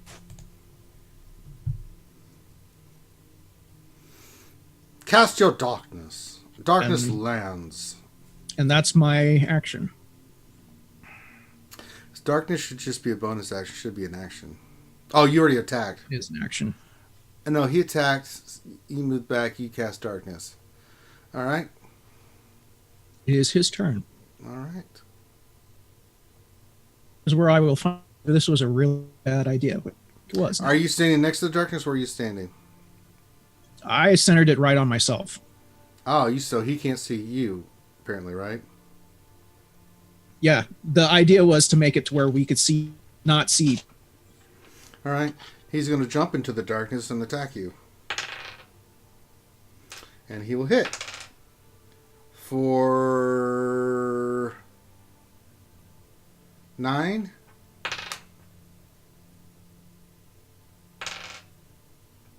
For 7. Hit you again. For 7 more. So you take 23 points of damage. As all of a sudden, you can't see anything, all of a sudden. But I have an idea of where it came from, though. Yes. I shall. You have because you're a monk of the shadow. It's still disadvantage in darkness. I know, but you have been trained in this. Remember the candles and everything? Mm-hmm. This is your world now. So you don't have disadvantage. Okay. Let's see here. So, what direction did it come from? Right straight in front of me? Different places. It was bam, bam, bam.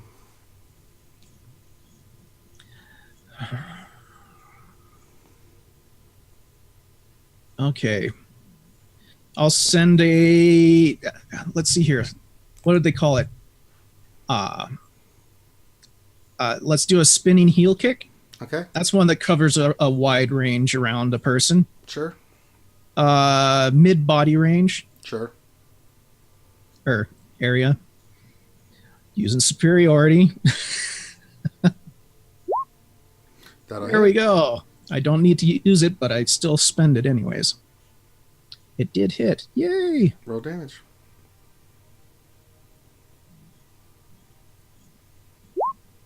Nine. Okay. And then I will spend a. Let's see here. Oh, come on.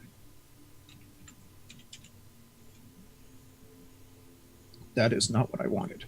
I will spend a key for Flurry of Blows. Go for it. And double check here.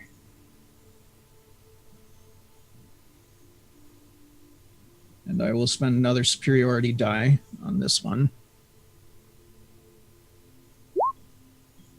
And then add a d8 to that. So 19. That misses. Okay. So the first And the strike sec- connects, and you have a sense, and you're going to make a open hand attack, and you miss, and you're like, "Damn it!" Well, that's 2. I get 2 unarmed for flurry. Yep, Remember. that was the first So one. one more, and then I'll do superiority again on this one. 18. 19. Damn. Come on. Oh, grim. Just can't not get a break. Can't get a break, brother. Can I use luck on that D8? I'll let you use luck.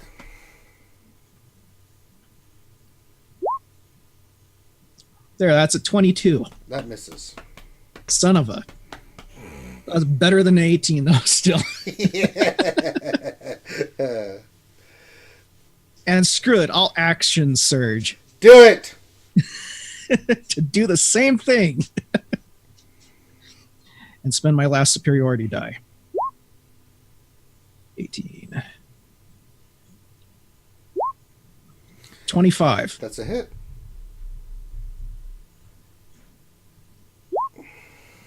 For 9. Okay. And then I'll burn another key for flurry. I'm out of superiority dice. So, oh, there's a 1. I have 14. Son of a. I've never seen this die rolling. So, in the darkness you've created, you get a sense that you're on even ground and you're fighting. You're able to get a couple good shots in, and you're able to. But you're still. It's like he's better at this than you are, in a sense, from what you're doing. And then, of course, he's a master.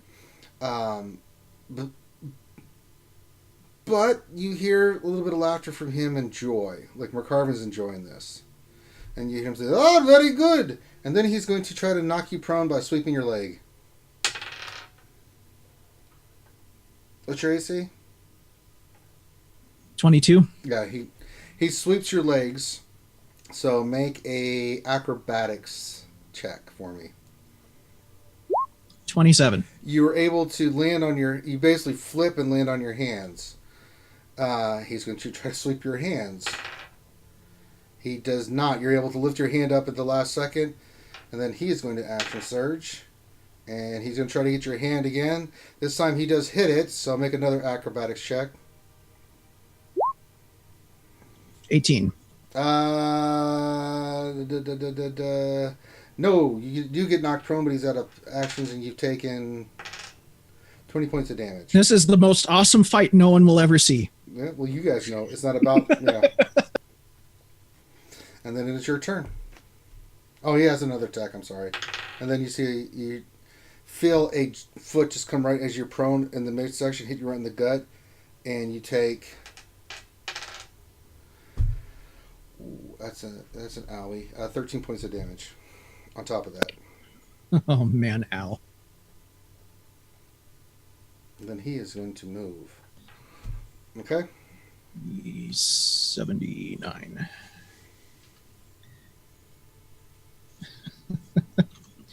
Oh, my goodness.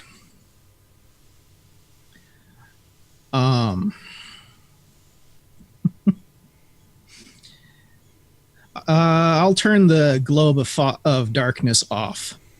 Okay. And when the globe of darkness goes, you see McCarvin still back in the same point he was with his arms folded. Got a couple little hits on him, so you can see he's a little ruffled, but...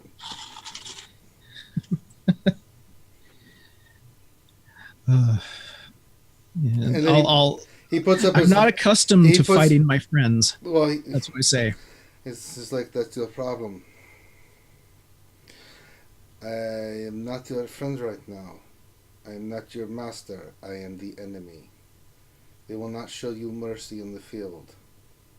But I must say, you've gotten much better. You've actually got some hits on me. That's pretty impressive. And I think that's good enough for today. It was more of me testing you out, and you have improved greatly. So I think you're more than capable of handling yourself. Come, let us eat. And then he escorts you to go get some food. Cool. All right. God, those dice rolls. I mean, there's not much I can do to help you with that, brother. You're rolling 1s and 2s and 3s. It's like, good Lord in heaven. All right. Teals. You learn an incredible amount of druid magic from this little dwarf, Pykel. He teaches you some incredible new spells, and in the couple years that you've been there with him, you guys wander the countryside and looking at different plants and speaking to different animals, and you go and you practice your arts, and he shows you, and like every time you do something wrong, he's like, no, and then he'll come and correct you, like, and you understand him by this point perfectly. Every little mannerism, every little thing he does, you know exactly what he means and exactly what he says, and because of this, you are now level 15. Hooray. So you acquire all the things that we talked about, and just then you see Ivan coming, and this time he's bringing Yuseth and Rogaris with you. And Okay. Rogaris, you've been summoned by Ivan to come with you back to this place. So myself, the fighter, and the cleric. Yeah, so you guys are all there, and Pickle's brother. Okay. yep. Pykel's like, Is Pickle coming with us, or? yeah, you guys are all at their house now, and Pykel's like, ooh, and he starts cooking a meal and stuff, and then I was like, all right, you guys, you've done a great job, you've learned a lot, but they'll be coming to scoop you up here pretty soon. But I figured we'd have one more night with me and my brother. Ooh, me brother. Here, Pykel, he's running around making with pans and stuff, cooking stuff. And he's like, to have a nice meal, a nice dwarvish meal. Ooh, with the fruits and stuff that Pykel wants to put on there. Hee hee. And then you guys, but ale is served, you all drink and have a good night, and then you wait for the next day. When the next day arrives, if there's any goodbyes you want to say or anything you want to do for these two brothers, now's the time. Thank them for all of their hard work in training us. Well, thank them. Say that. Say that to whoever. Thank you. I was like, don't worry about it. I'm glad to have you as a brother of our clan. And he grabs you by the arm, and then he does the same thing with Yusef. You guys be safe out there. There's some dangerous stuff out that's going on, and you need to be aware of what you're doing. Pykel looks at you. He's got puppy dog eyes. He's like, ooh, do it. And he just gives you a big hug, Celestra. I was already leading with one before he did, so. Yeah. And you feel just warmth and love coming from this little dwarf. And then he looks up at you. He's like, be safe. Just reply, we will. And then portal opens up, and then you see Amarung step through. She's like, well, been a few years. Are you guys ready to go? All set. All right. Sounds good. Even a free ride to boot. Mm-hmm. And you guys are teleported back to the manor. Morgan, you and McCarvin say your goodbyes. Is there any goodbyes you want to say to anybody in particular? You can. What was his name? Master Show. Yeah, thank him for all he's done for me. He says you are most welcome. And Bow. Gives you a little head bow. I'm sure I probably made a couple of friends among You the younger group that was more my character's age. Yeah, why you had to go to detention a lot. and Yeah, all that stuff. Yeah. Why you were in trouble. And then you and McCarvin go outside of the monastery. Our class shows up. It's like, well, sight for sore eyes. Look at you two. McCarvin comes up, shakes his hand, gives him an arm clasp, does the same to you. Looks like you two been busy at it. Well, we've been trying. McCarvin, he just rolled his eyes. It's like, you, Morgan, boy, you really filled out a little bit. Yeah, they whipped me into shape pretty good. I can imagine. Well, time's of the essence. Let us go. And so he opens up a portal and you guys go through. Valron. Hello. All right. So I want to get all that stuff out because we're going to you next. Your time for these last couple years has been hectic to say the least. If there's anything you want to ask Mordekainen or Elminster as they're training you, your life is basically getting blown up a lot because you are facing two of the most powerful mages ever, and so they are teaching you combat mastery of magic. And so just when, like, with Roger's facing Dritz, every time you think you got these two old prodigy bastards, they pull something off that you're just like, that sucks. I didn't know you could do that. I hate you, kind of thing. And then, you hear Oregon laughing as you're launched in the air multiple times a day, going, wee, with Arcane Blast. You guys have your own little part of the keep that you guys work in, mainly because there's a lot of fireballs. There's a lot of all kinds of crap going on.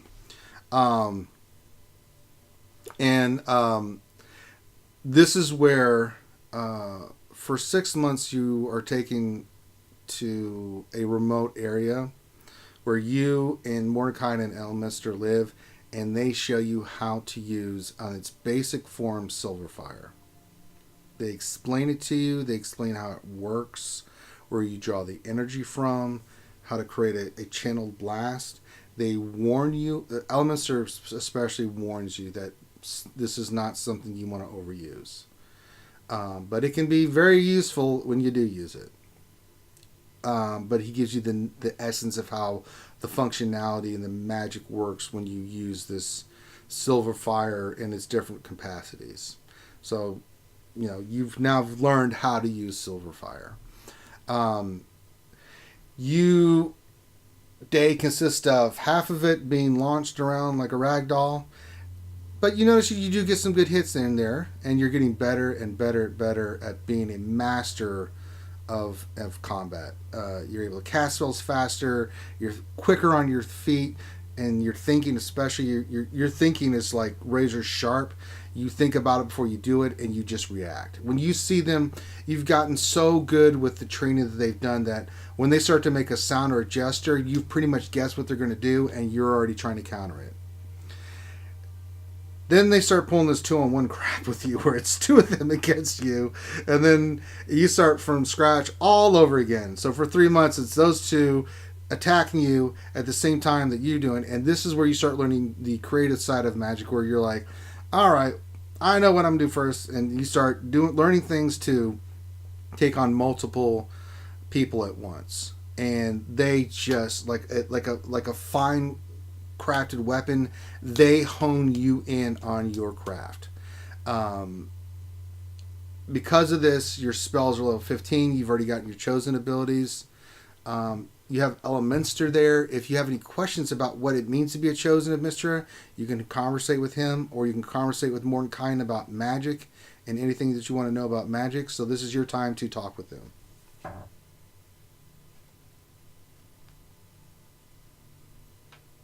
Okay. Well, I do have a pretty, just decent amount of knowledge about what a chosen of Mistra was, because she kind of explained it to me when she said. She gave you the basic outline of it, yeah.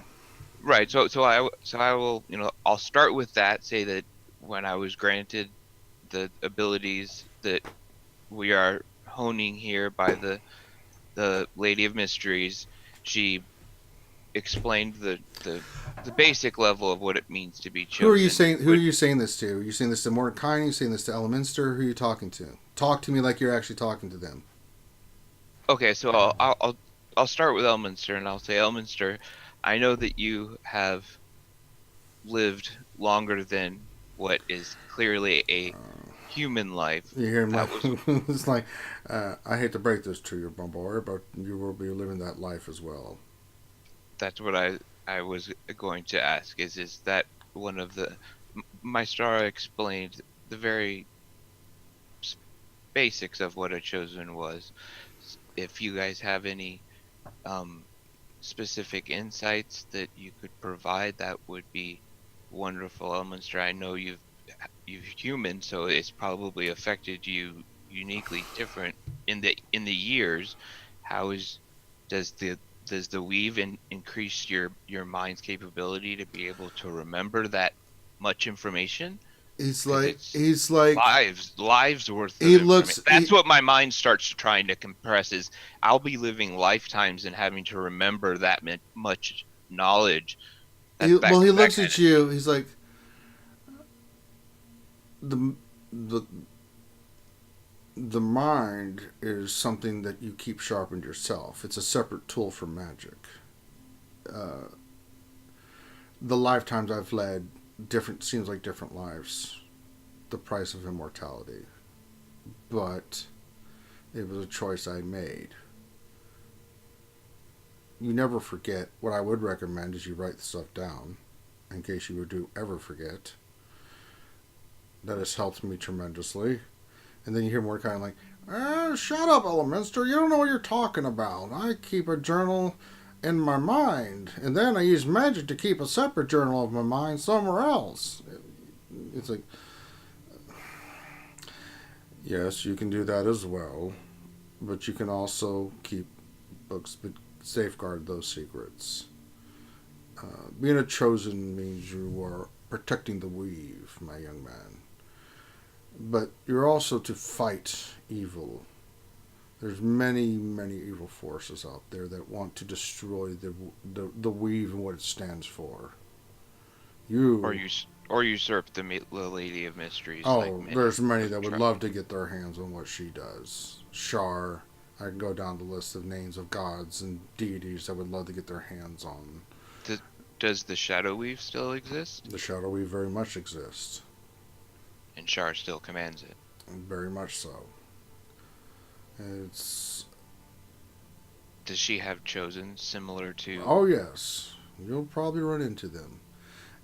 You are going to run into enemies that you, whether you like it or not, my boy, you are going to have to face them, and they will try to take what you have. Mordecai speaks up. He's like, "Well, I mean, if you just kick him in the head with some magic, you can just do anything you want. I don't worry about those kind of knuckleheads. I mean," he starts drinking buttermilk. And then I'll look to Morden Cannon and say, Morden Cannon, there is something that I would like to ask of you personally. Well, shoot, my boy. I'm here to answer all your questions. Many of the spells that are available to our wizards are named after you. Well, yeah, I created them. Would you be able to share some of the ones that are after your name that you specifically know? I would love to learn the spell from the person that created it. Wow. I don't know. And then, Mister, you kind of see glares at him. All right. I'll teach you one. Which one of those would you like to learn? And it depends on which one you want to learn. You got to explain to me why you want to learn it. His Morning Cannon's private sanctum. Oh, you want a mansion? I want to be able to protect the keep where we are fortifying better when I have the capabilities of. I am not saying I wish to do this something like this immediately or without thought. It's just one of the ones let me think about it for a second. Or I was thinking that was something that might help restore Cormenther. If I could use that power in somehow in a different way with the City of Elves, it might be able to help fortify the new encampments that are coming there as well. Something to protect the elves as they are trying to return to Cormenthor. Because that's still something that's on my mind. I don't get to always focus on it in game, but out of that's still definitely still something that Valron is thinking about frequently. I'll tell you what, my boy, that's a mid-level spell. Why not? I'll be more than glad to teach you that one, but only that one. The rest you'll have to learn on your own. I appreciate it. Just learning how you how your gestures and how you cast the spell. Well, is of course something I'm that I going to would- show you that. Of course. I'm not going to just give you the I'm spell. still smiling because I like it. This is genuinely something that I would enjoy, like having him do that. So I'm saying that I really, I'm excited, and if I will drink Well, of buttermilk course you... while you are doing it. That is how excited I am. Oh, calm down, my boy. It's just magic, and then we'll learn it. Calm down. Drink some more buttermilk.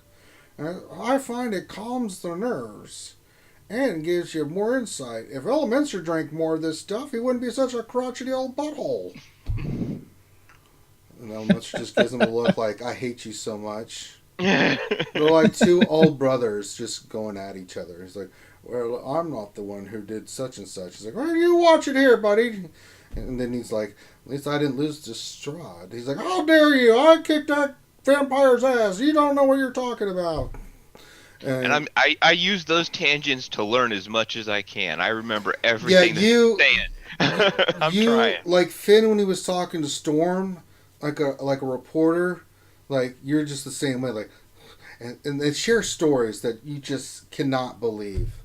Like the stories that they share, especially when they're bickering back and forth, is the stuff of legends. And you've heard some of these stories before, but when you're getting the account in this first person form, you're just like, what in the hell are you guys? like it's the difference between the book and living it. Exactly. Like there's one day you guys are sitting there and Mordecai's like, well, the blood war's been going on forever, and I'm keeping track of it. And it's like Elminster's like, well, I've been to hell, Oh, I've heard the damn story, Elminster. Boo hoo, are you in hell? Mercer had to come say all this other crap. I just watch and keep track. I don't get caught. And it's like, it's because you're too much of a coward to go there. How dare you? And he starts shaking his staff at him. I mean, that's the kind of stuff. And then you're sitting there going, huh? What do you mean you were in hell? You're in the nine hells? Just nonchalantly going to throw that out there? And that's the kind of conversations they're having.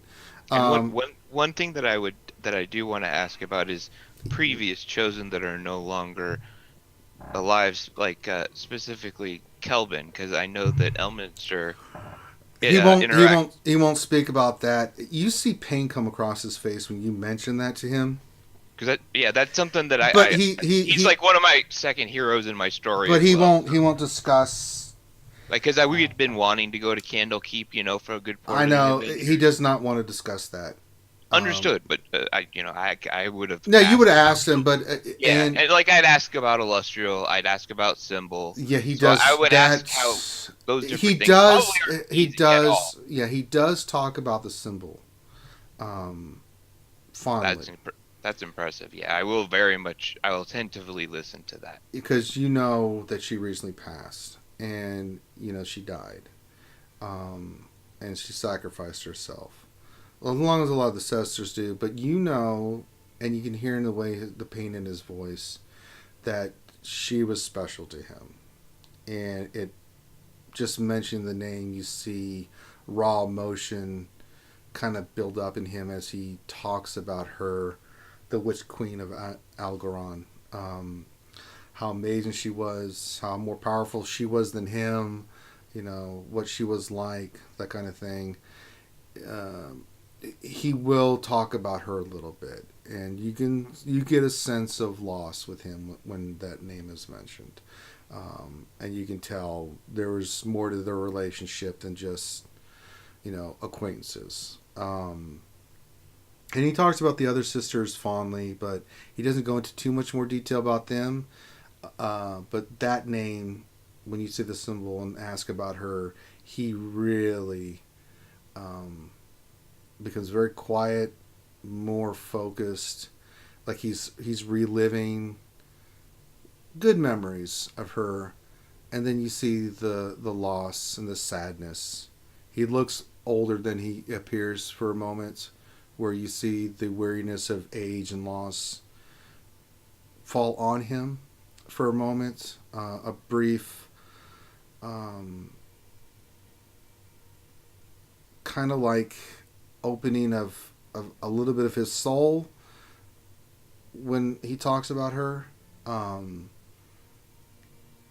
then he does talk about how powerful she was and just the incredible things she could do. I mean, and even Mordecai at the mention of the symbols, like, that young lady was the most impressive young lady I've ever met. I know Elminster can't talk as much about her, but I sure can.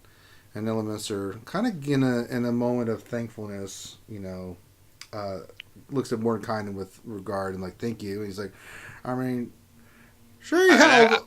I will look at Elminster and genuinely say thank you for sharing that story with me. He just puts up his hand. He doesn't say much. Yeah, and Mordecai goes in detail. Good God, he's like an encyclopedia. He's like, and then in the battle of this, she took on 7 red wizards and blew them to smithereens. And then there was one time that they tried to invade, and she had those red wizards like wrapped around her pinky. They were scared to death. I actually saw one pee his pants one time in battle. It was amazing.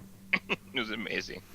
I mean, he didn't even want to fight her. And this is a 20th level wizard. He was like, nope, and headed all their pee and all. It was amazing. And he just goes on and on and on and on. And you see Elements just shaking his head and agreeing and reliving memories of this kind of stuff. So, because of this, you're now 15th level, like all the rest of the party. And at this tail end of your training and these stories and this learning, and Mordecai teaches you that spell. He tells you one day it's time to go back, and you guys teleport back to the keep. Oregon, you wake up this day. 3 years have passed, 3 years plus, and you have got everything in order. Business is great. You're doing great things for the realm. Your name is known. Storm is with you, and lets you know that she will be leaving because your friends are coming back and that her time with you is done. Have we made the trip to Deadlock to see Annalisa yet? She says that she will do that at another time. That she wants to, but, getting this going first. But she says it's a date. She winks at you. I know Annalisa would love to meet you. Oh, she's like, I would love to meet her. And she, you go outside, the butler's there. It's like, oh, wonderful, everyone's returning. I guess I'll have to put clean linen in all the rooms. I wish I'd been told ahead of time. You hear him grumbling as he goes back in. And you hear Beatrice, get the linen. You start yelling at the servants. Has Storm left? No, she's sitting there with you. And then, like, all at once, vamp, vamp, vamp. You see people start vamping in. And then you see Mr. Mordecai with Valron there. You see Rogaris and Yuseth and Celestia pop in, and then you see McCarvin and Morgan pop in, and you guys can all greet each other, and you guys may share your stories and do whatever you want right now. It's a happy greeting time moment. Everyone's back together. I actually don't even pay attention to them. I go straight to Storm, and I say, Storm, can I ask you a favor? Of course. Could you write a note to... By the way, what is the name of our butler? I don't think we ever got a name. I never gave him a name. He's just been the old crotchety butler. Rufus. Let's go with Rufus. I like Rufus. Rufus? Okay. Yeah. So I'm going to ask her, can you please write a nice note to Rufus? I know it would mean a lot to him. She's like, I'll do one better. And then he comes back in. Oh, everyone's here together. Lady Storm, what are you doing? And she goes up and gives him a big hug. And you see his face, like the blood drain from it. And then it goes beet red. Like, first it drains, and then it goes just like... And she whispers something into him. He's just sitting there. And after that, he just kind of stands like... I look at him, and I wink. He's not looking at you. He's looking up at the sky. I figured. You just hear... happy noises coming from him, and then he pops out of it. Oh well, everyone's here. Just then, another portal opens. And out walks this beautiful woman with long brown hair with a blue streak in it. Anybody that wants to make a perception check may make a perception or insight check. I will too. I'm also not liking that everyone can just teleport into our base. So that's With a 21. Not everybody can. You know this, Oregon. Someone just can't teleport into your base. They can. Yeah, no, but Yes. if this is Yeah, somebody that we don't Yeah, know, Yeah. that's I can. Yeah, they have. That means they already have a key. okay. You think you don't know yet? That's what I'm saying. Something is. I need to know who this person is. Otherwise, there's something wrong here. Something Yeah. terribly wrong. And you see this very beautiful 21-year-old woman come out. I know and- who it is now. Yes, and Oh, well, it takes you a moment. Yeah. 24 from Valron. Yeah, you all see walking out in adult form, Kata. Who's just standing there looking at you guys. Like, well, is anybody going to give me a hug, or I just have to ask for one? I run over there and hug her. She comes up, and for the first time, she just hugs you. She doesn't squeeze you hard. And you get a sense that this woman that was this young teenager that's in front of you now is totally changed. She says, "Hi, Uncle Oregon," and she gives you a hug, but she doesn't try to squeeze the life out of you. And is Blue still with her? Yes. Okay. And she looks around. I try to squeeze her as hard as I can now. You can try. I'm gonna try. Yeah. Strength check. Yeah, strength check. 11. You pull your back muscle, trying to squeeze. She is just solid. I mean, she's filled out, if I can put that mildly. She's taller. She's slender. She's more filled out. She looks like a young woman now. Yeah, I'm squeezing her legs. That's what I figured. Yeah, and you're just like, good Lord, she's a tree trunk that's slender. It's a slender tree trunk. You're just amazed. And she just looks in at you and starts laughing. It's like, it's good to be home. Anybody else? Wow, look at you. She's like, look at you. I give her a big hug. She says, hey. I missed you. I miss you too, Uncle Oregon, or Uncle Morgan. Rogaris will greet her as well. She's like, still the old dwarven greeting there, Rogaris, or can I get a hug? He'll hug her. All right. And she lifts you off the ground, armor and all, and gives you a hug. So tempted to cast heat metal right now. Oh. Valron walks up to her and says, "Hello, I'm looking forward to your report of the knowledge you have gained while you were away." She kind of turns her head at you, Valron, and says, "Really, Uncle Valron? That's the greeting you had for me after not seeing me for 3 years?" And then she kind of crosses her arms. But I'm smiling while I'm saying this. I know, but she's looking. She like, try again, and she's smiling too. And commenting, you actually expected something different. No, she does actually. She's like, she's like, try again, Uncle Valron. I said, it is very pleased. I'm very pleased to see you. It is one of the happiest days in my life to see you again. This is And that's see better, that and she you gives you a have- hug. That what you have become. Anybody else? Thank you. Does he hug her? Yeah. Yes. Oh, okay. And then it just turns into a big group hug.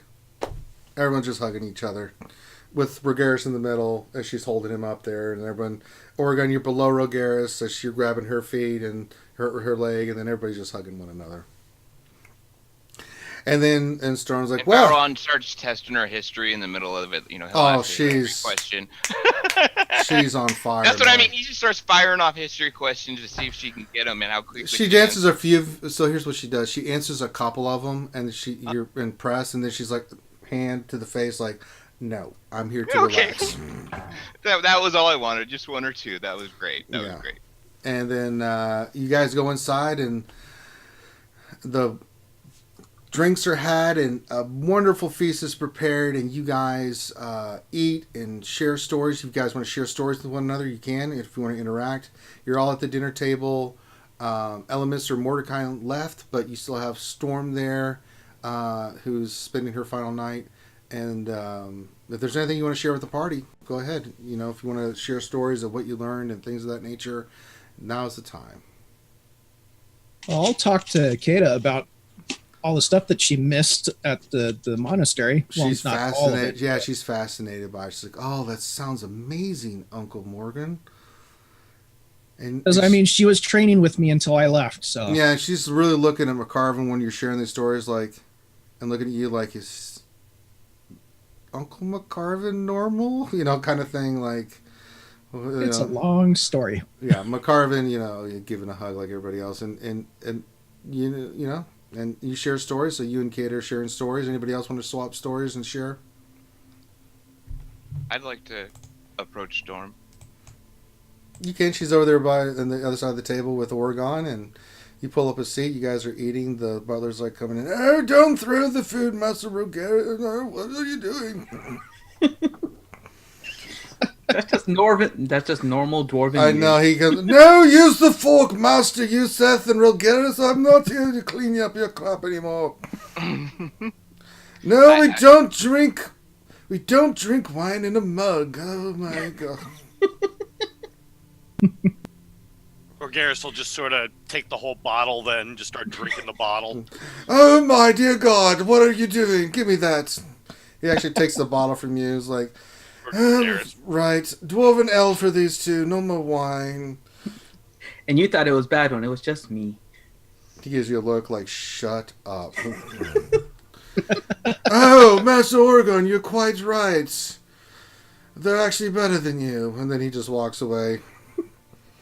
And he's like, oh, Lady Kata, you're back. Oh, very nice. Would you like some wine? She said, yes, I would love some wine. Oh, he's very, very sweet with her. She's the one person he's never uppity with. So far, you notice her he's very fatherly with, like, you know, he's very kind. What about Celestra? Celestia, he just goes, Lady Celestia, would you like some wine? So he's proper with Celestra. So he's proper with the females. Well, yeah, he's proper, but you guys act like retards, and he just doesn't know what to do with himself. That sounds about right. Like, you have soup, and Rogerus picks up the bowl and starts drinking, and you think he's going to have a stroke watching this happen. Like, oh my god, no, don't do that. Just a large drinking bowl. No, it's not. It's a bowl. You use the spoon. You place the spoon into the bowl. You take the contents, and you put it in your mouth. Just grab a loaf of bread, start dipping the whole loaf in. Oh my god. I need Well, a it's pay good raise. to have everyone back. Right. But yeah, I mean, but Kata, he's always, you know, he looks at her. You kind of get like he looks at her like a daughter sort of thing. He's been with her for years and things of that nature, and so he treats her differently than you knuckleheads. And he views you guys as knuckleheads, you know. So McCarvin, he's terrified of. Hey, Master McCarvin, would you like anything? No, I'm fine, my friend. Oh, okay, have me one. You know, okay. That McCarvin makes Rufus a little nervous. All right, Valron, you go over to where Oregon and Storm are. Proceed. I say, Lady Storm, I am pleased to see you again. Glad to see you as well, Master Valron. It looks like your training went well. I said, yes. I said, I am sure it would have been equally as challenging if you were training me in the ways of magic also. Oh, I don't think that would have quite been the case with those two old farts. Yeah, that was meant as obviously meant as a compliment. Though, I know, but she's like, super powerful she's kind of person. giving you the look of, I have been there. Kind of look Yeah. like. And so what I was wondering if you might share with us, because I believe you were actually there, was what Myth Dranor was like when it was still there. And she goes, and she's like, sure. And she starts weaving this tale of the elves and the city and all the stuff that happens and stuff like that. And everybody stops. Even the butler's like, oh, well, it's a wonderful story. And you guys, she shares the story with Mr. Nor. And when she gets done, she goes, by the way, she snaps her fingers, I have something for you, Valron. And she looks at the butler and she excuses herself and she goes, and then she comes back a couple minutes later and she's got the staff in her hand and she gives it to you. Okay. And she says, I was told to tell you, let's keep this one in one piece this time. That's what the Lady of Mystery said as well. Yeah, my mom can be kind of fickle that way. Thank you. I thought that had kind of already happened. No, it had not happened yet. That's what my star had said. Yeah, so. She looked at it and she fixed it, but she hadn't presented it back to you yet. So. Oh, okay. One of the reasons why you got launched so much with Mordecai and Elmas, so they had all kinds of goodies and stuff, and you had nothing, just magic. So, it's kind of thing like, hey, you can't use that, you cheating bastard! Like, shut up! Here, magic missile to the face. Yeah, they're dual wielding wands. Oh yeah, they were using all kinds of crap against you. I mean, every day you felt like you'd been hit by a bus by the time they were done with you. That long, until he actually does hit you with a bus. Yeah, don't give me any ideas. You hear from way back in the other world. I'll do it. I'll drop that sucker right on your head. Then drink some buttermilk. All right, so that conversation happens. You guys drink. Anybody else want to share their stories or anything like that? You're all at the dinner table doing stuff. Anybody wants to do anything or talk to anybody? Now's the time. I let them know what happened with the keep, that we own it now. So I kind of showed the deed, that we have 50 knights that are helping to protect. And yeah. Celestia, what are you doing?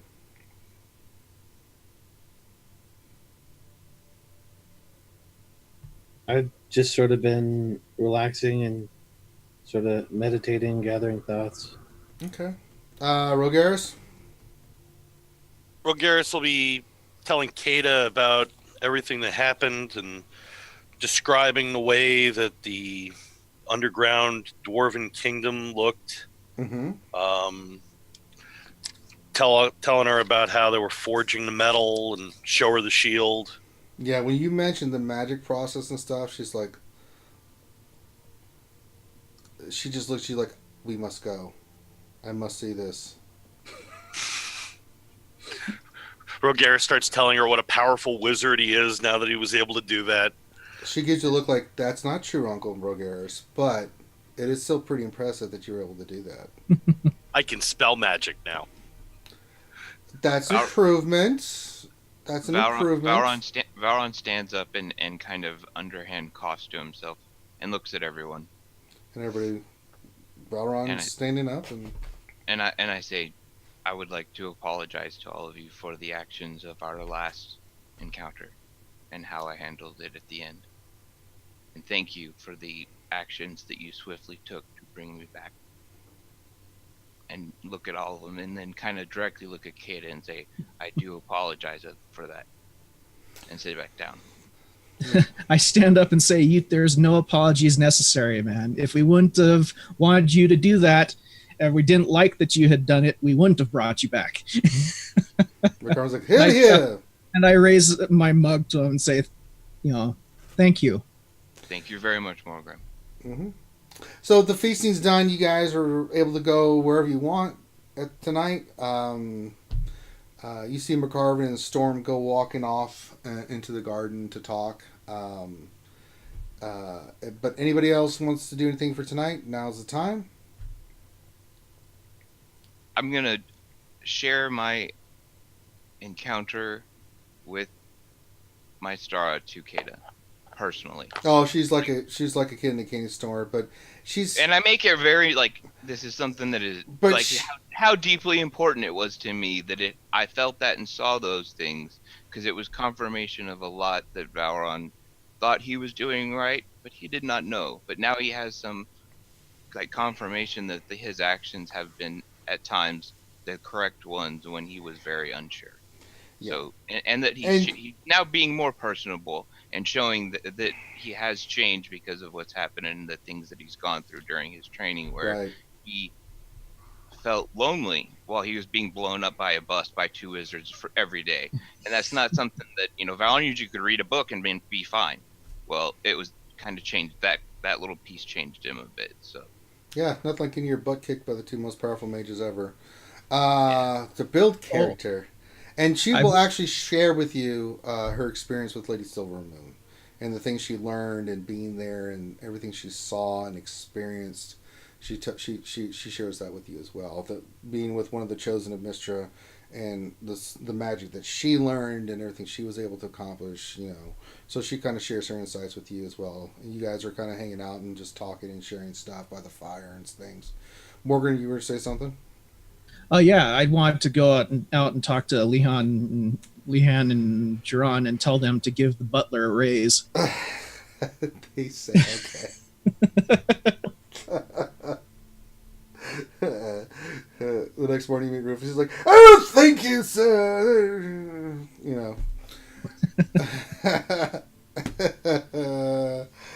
Oh my god! All right, anybody else?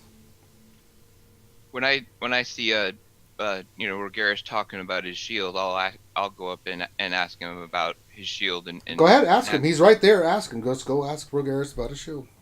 So I see, Rogaris, you have a new magical item. I can instantly see how powerful it is. Please tell me about it. Take it off his back and he'll hand it over to him. Here, take a look. And so, like, Varon's eyes start to glow as he's looking at the shield, and like in a very soft blue. And this hasn't happened before, and he's just looking at, and his hand starts carving runes that were there on the shield and aren't anymore. And he's just very impressive that you are able to imbue part of you into the shield, Rogaris. Very, very interesting story. I will make sure that I put it in the journals of our travels. I will take note of it and record it tonight. Thank you. I was lucky enough to have very good trainers there. And then in the morning, there'll be a pamphlet of how Rogaris created his shield, like Rogaris and his spell turning shield. Something that doesn't sound quite really specific. The ins and out of shield making by years. Yes, exactly. But it's something I would think Rogaris would actually like. But it's the story of how he created his shield. So it's something that he could hand down and share with others as well. So it's something that is meaning so he could interact with. Well, then you go up to your loft and immediately start writing this because it's going to take you a while. Yeah, I know that. I know that. But maybe even a day or two. But that's something I kind of want. But yeah.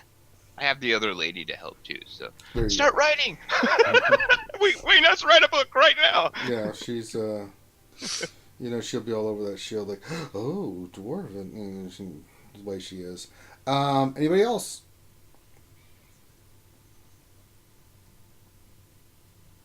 Celestia, you get a sense of a strong nature presence in the garden.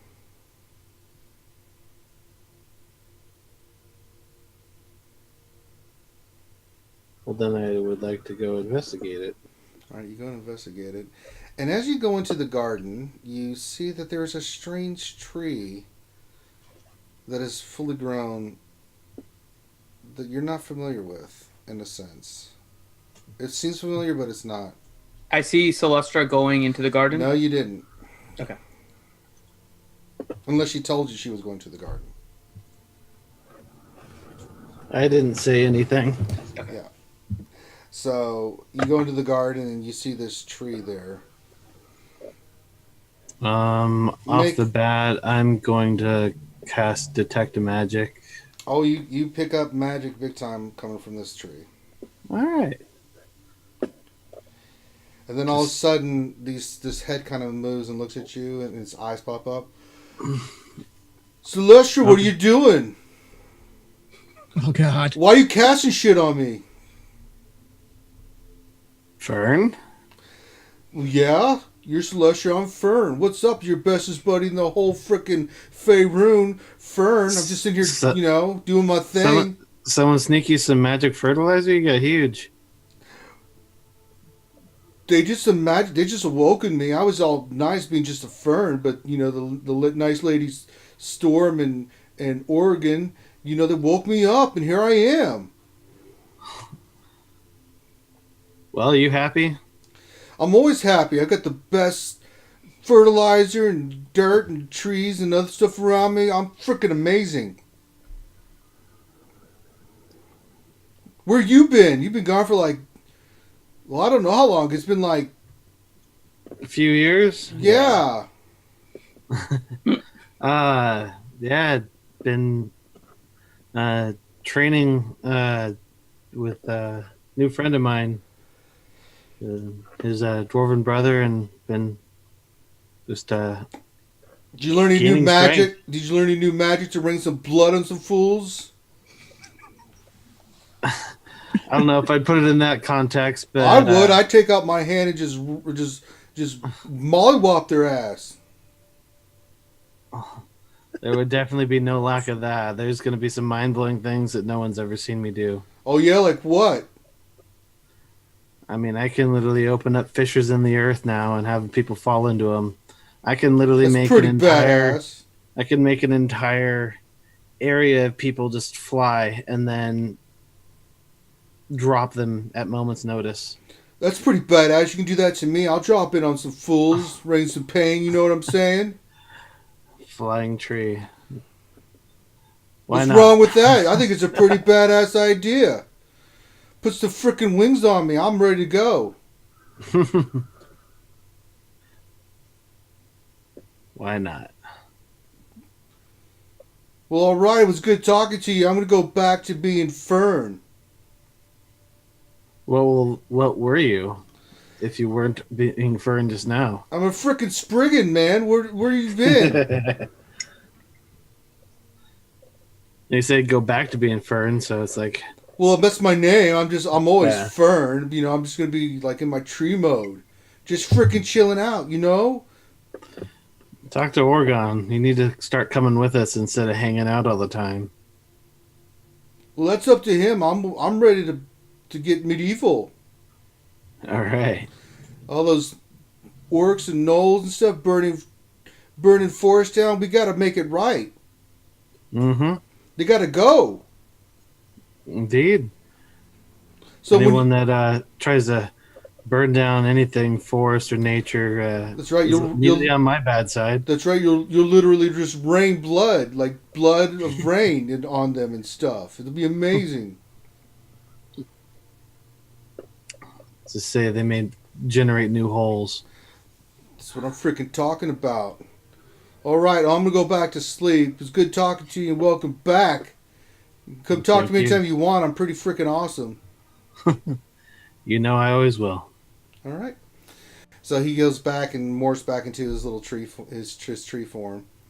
And then Oregon, you see Celestia coming back from her thing. I don't know where you're at, wherever you are. You see her. I'll still be at the table, I think, if nobody else left. So. Yeah, some people have left. Some people are still there. The butler's trying to clean up, and other servants are trying to get stuff out of the way for you guys and stuff. And you see Celestia just coming back, and it looks like she had a nice little jaunt somewhere. Hey, welcome back. You've been gone for a little while.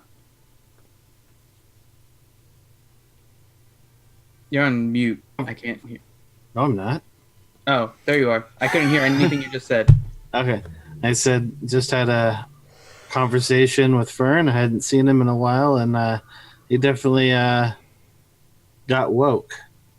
Yeah. Storm did that. He's Fern.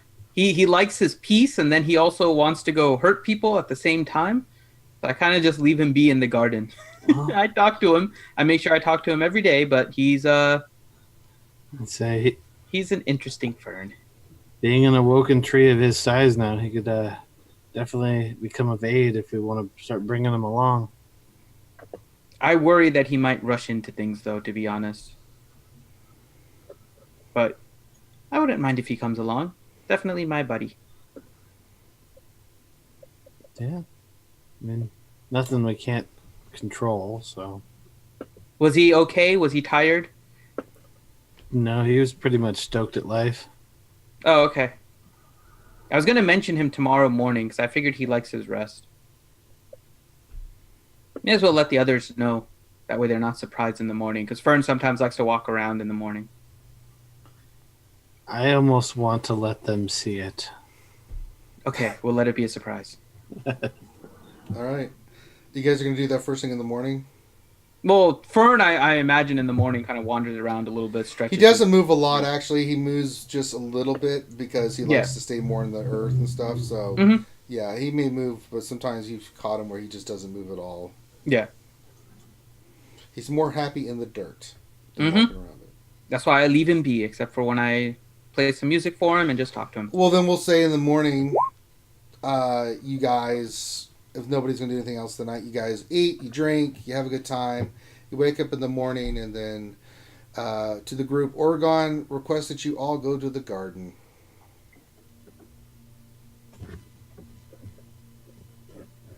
And you guys gather there. Mhm. Oregon, the stage is yours. So there was one thing I didn't mention to you guys yesterday. That's because he kind of likes his peace and quiet, unless he's actually hurting. Shut someone. up, Oregon! I don't. I Yeah, like see to that. talk to people. You guys see the tree that had been ferned. One, it's huge now, and two, its eyes open up and it turns into this humanoid thing, and looks down at you like, "What's up? This is your bestest buddy Fern, just freaking chilling out here. Oregon doesn't know what he's talking about. I like to talk to people." Except you don't like talking to Orchid. It's because she's always hitting on me, bro. Well, yeah, but you were hitting on her the first time you met. That's not true. I was just being me. I'm just freaking amazing. I just turned the pants off her. But she Is doesn't Orchid have still pants. around? Yeah, she's just giggling. Okay. Is Orchid like 60 feet tall too, or No. No, she's just her normal size. She's just a normal Orchid, yeah. I see you guys all been doing some training. I'm here to... He puts his fists and hands together. I'm ready to go crack some skulls with you guys. I kind of look at the group to see what their reaction is when he says that. I already invited him. Yeah, I know. I'm looking at everybody else. Kata's just like, yeah. Yeah, that's what I was gonna say. I'm not sure if Kate is gonna like that. No, she's fine with it. She's just shocked that Fern is a talking humanoid tree more than anything. well, Garrus just looks at Oregon and say, "Well, at least you don't have to carry him around anymore." That's right. I could carry you around there, Master Rogaris. He's not that big, is he? He can. The Spriggan is listed as a small Fae, so I figured he was like my size. He's about 5 feet. Okay. But he has the capabilities of what he's capable of. Yeah. You damn right I could carry him. I could throw him around like a ball. Like I could throw Master Rogaris right into the battle like a bowling ball or something. It'd be freaking awesome. Rogaris will pull like a little piece of paper out and start sketching out a saddle that might be able to fit onto a tree. What are you doing there, Master Rogaris? Just thinking if maybe Oregon could ride you into battle. Frick no, no one rides me. I'm Oregon. Hell no, I'm my own one-man show. See? Told you. I still like the fastball special idea. It's pretty awesome, isn't it, Master Morgan? You don't need to call me master. Morgren's fine. All right, Morgan, bro. Oregon said I had to mind my manners. I'm just being respectful and stuff. Yeah, but you don't have to call her master. You don't have to call us master at all. Well, what do I call you? Compost? No, no. That Not see yet. manners. Well, frickin' make up your mind. Either I'm Just gonna call have. us by our names. You don't have to put any kind of prefix. Well, to all it. right. I love her. Heard the damn butler saying it all the time, so I'm just frickin' following him. I told him not to either, but he does it anyways. That's right, Master Oregon. Man is all what maketh man. See? The butler gets it, Master Oregon. What's right? What's your problem, bro? But you're our friend. So, the butler not your friend? I try to be, Oh, but he doesn't God. seem to like to be. No, I am a servant. I serve the lord of this house and his compatriots. We are not friends. And he looks at Kata. Well, me and Kata are friends. I like Storm. He kind of looks up in the air. Lady Storm. I think most people like Lady Storm I on like the her a on the lot. planet. If only she owned this house. What a wonderful house it would be. He's like kind of daydreaming for a second. That being said, sir, breakfast is ready if you guys would like to partake and eat. Or are we going to talk to the tree all day? Hey, watch your mouth, bro. Don't get flippant with me, Fern. I told you about this. All right, I forgot. I gotta be respectful and stuff. That's right. Now, be a good tree and stay in the garden. Frickin' right. Get that good fertilizer for me? Yes, Rufus will be along in a while to plant more dirt and stuff. Damn straight. All right, guys.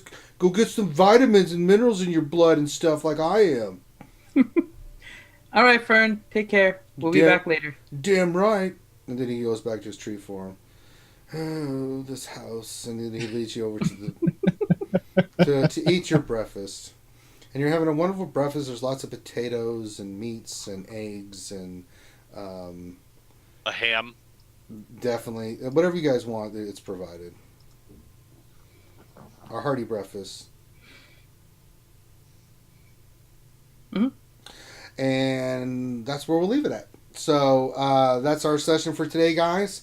Join us next week where we start the next trek of our crew of Ebon Shade's adventures. What will happen next? Who knows? What's going to happen? You don't know. So if you like Maybe I'll roll better next time. I doubt it.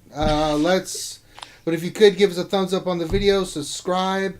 Check out our Patreon. Our Patreon sponsors are amazing. They keep me afloat so I can pay for crap to keep the damn streams going. So very much appreciate all our Patreon sponsors. And then anything you want to mention about the ACS stuff, Finn, before we sign out? No, just visit our Tiltify page and our ACS page, and please donate if you can. We're getting close to our goal of 15,000, and once we hit a mark somewhere around 14,250, we will be rolling the lightsaber for Very anyone nice. that has donated. So Very be on the nice. lookout for that. We're almost there, a couple thousand away. All right, so that's our show for today. Thank you guys for stopping by and joining us. We very much appreciate it. We do this every Sunday. Check out the rest of the content on our channel. You're more than welcome. Lots of different games and things that we do. So on behalf of myself and the crew here, thank you guys for stopping in. Have a great rest of your day and night. Enjoy the rest of your weekend, and we will see you tomorrow. Peace.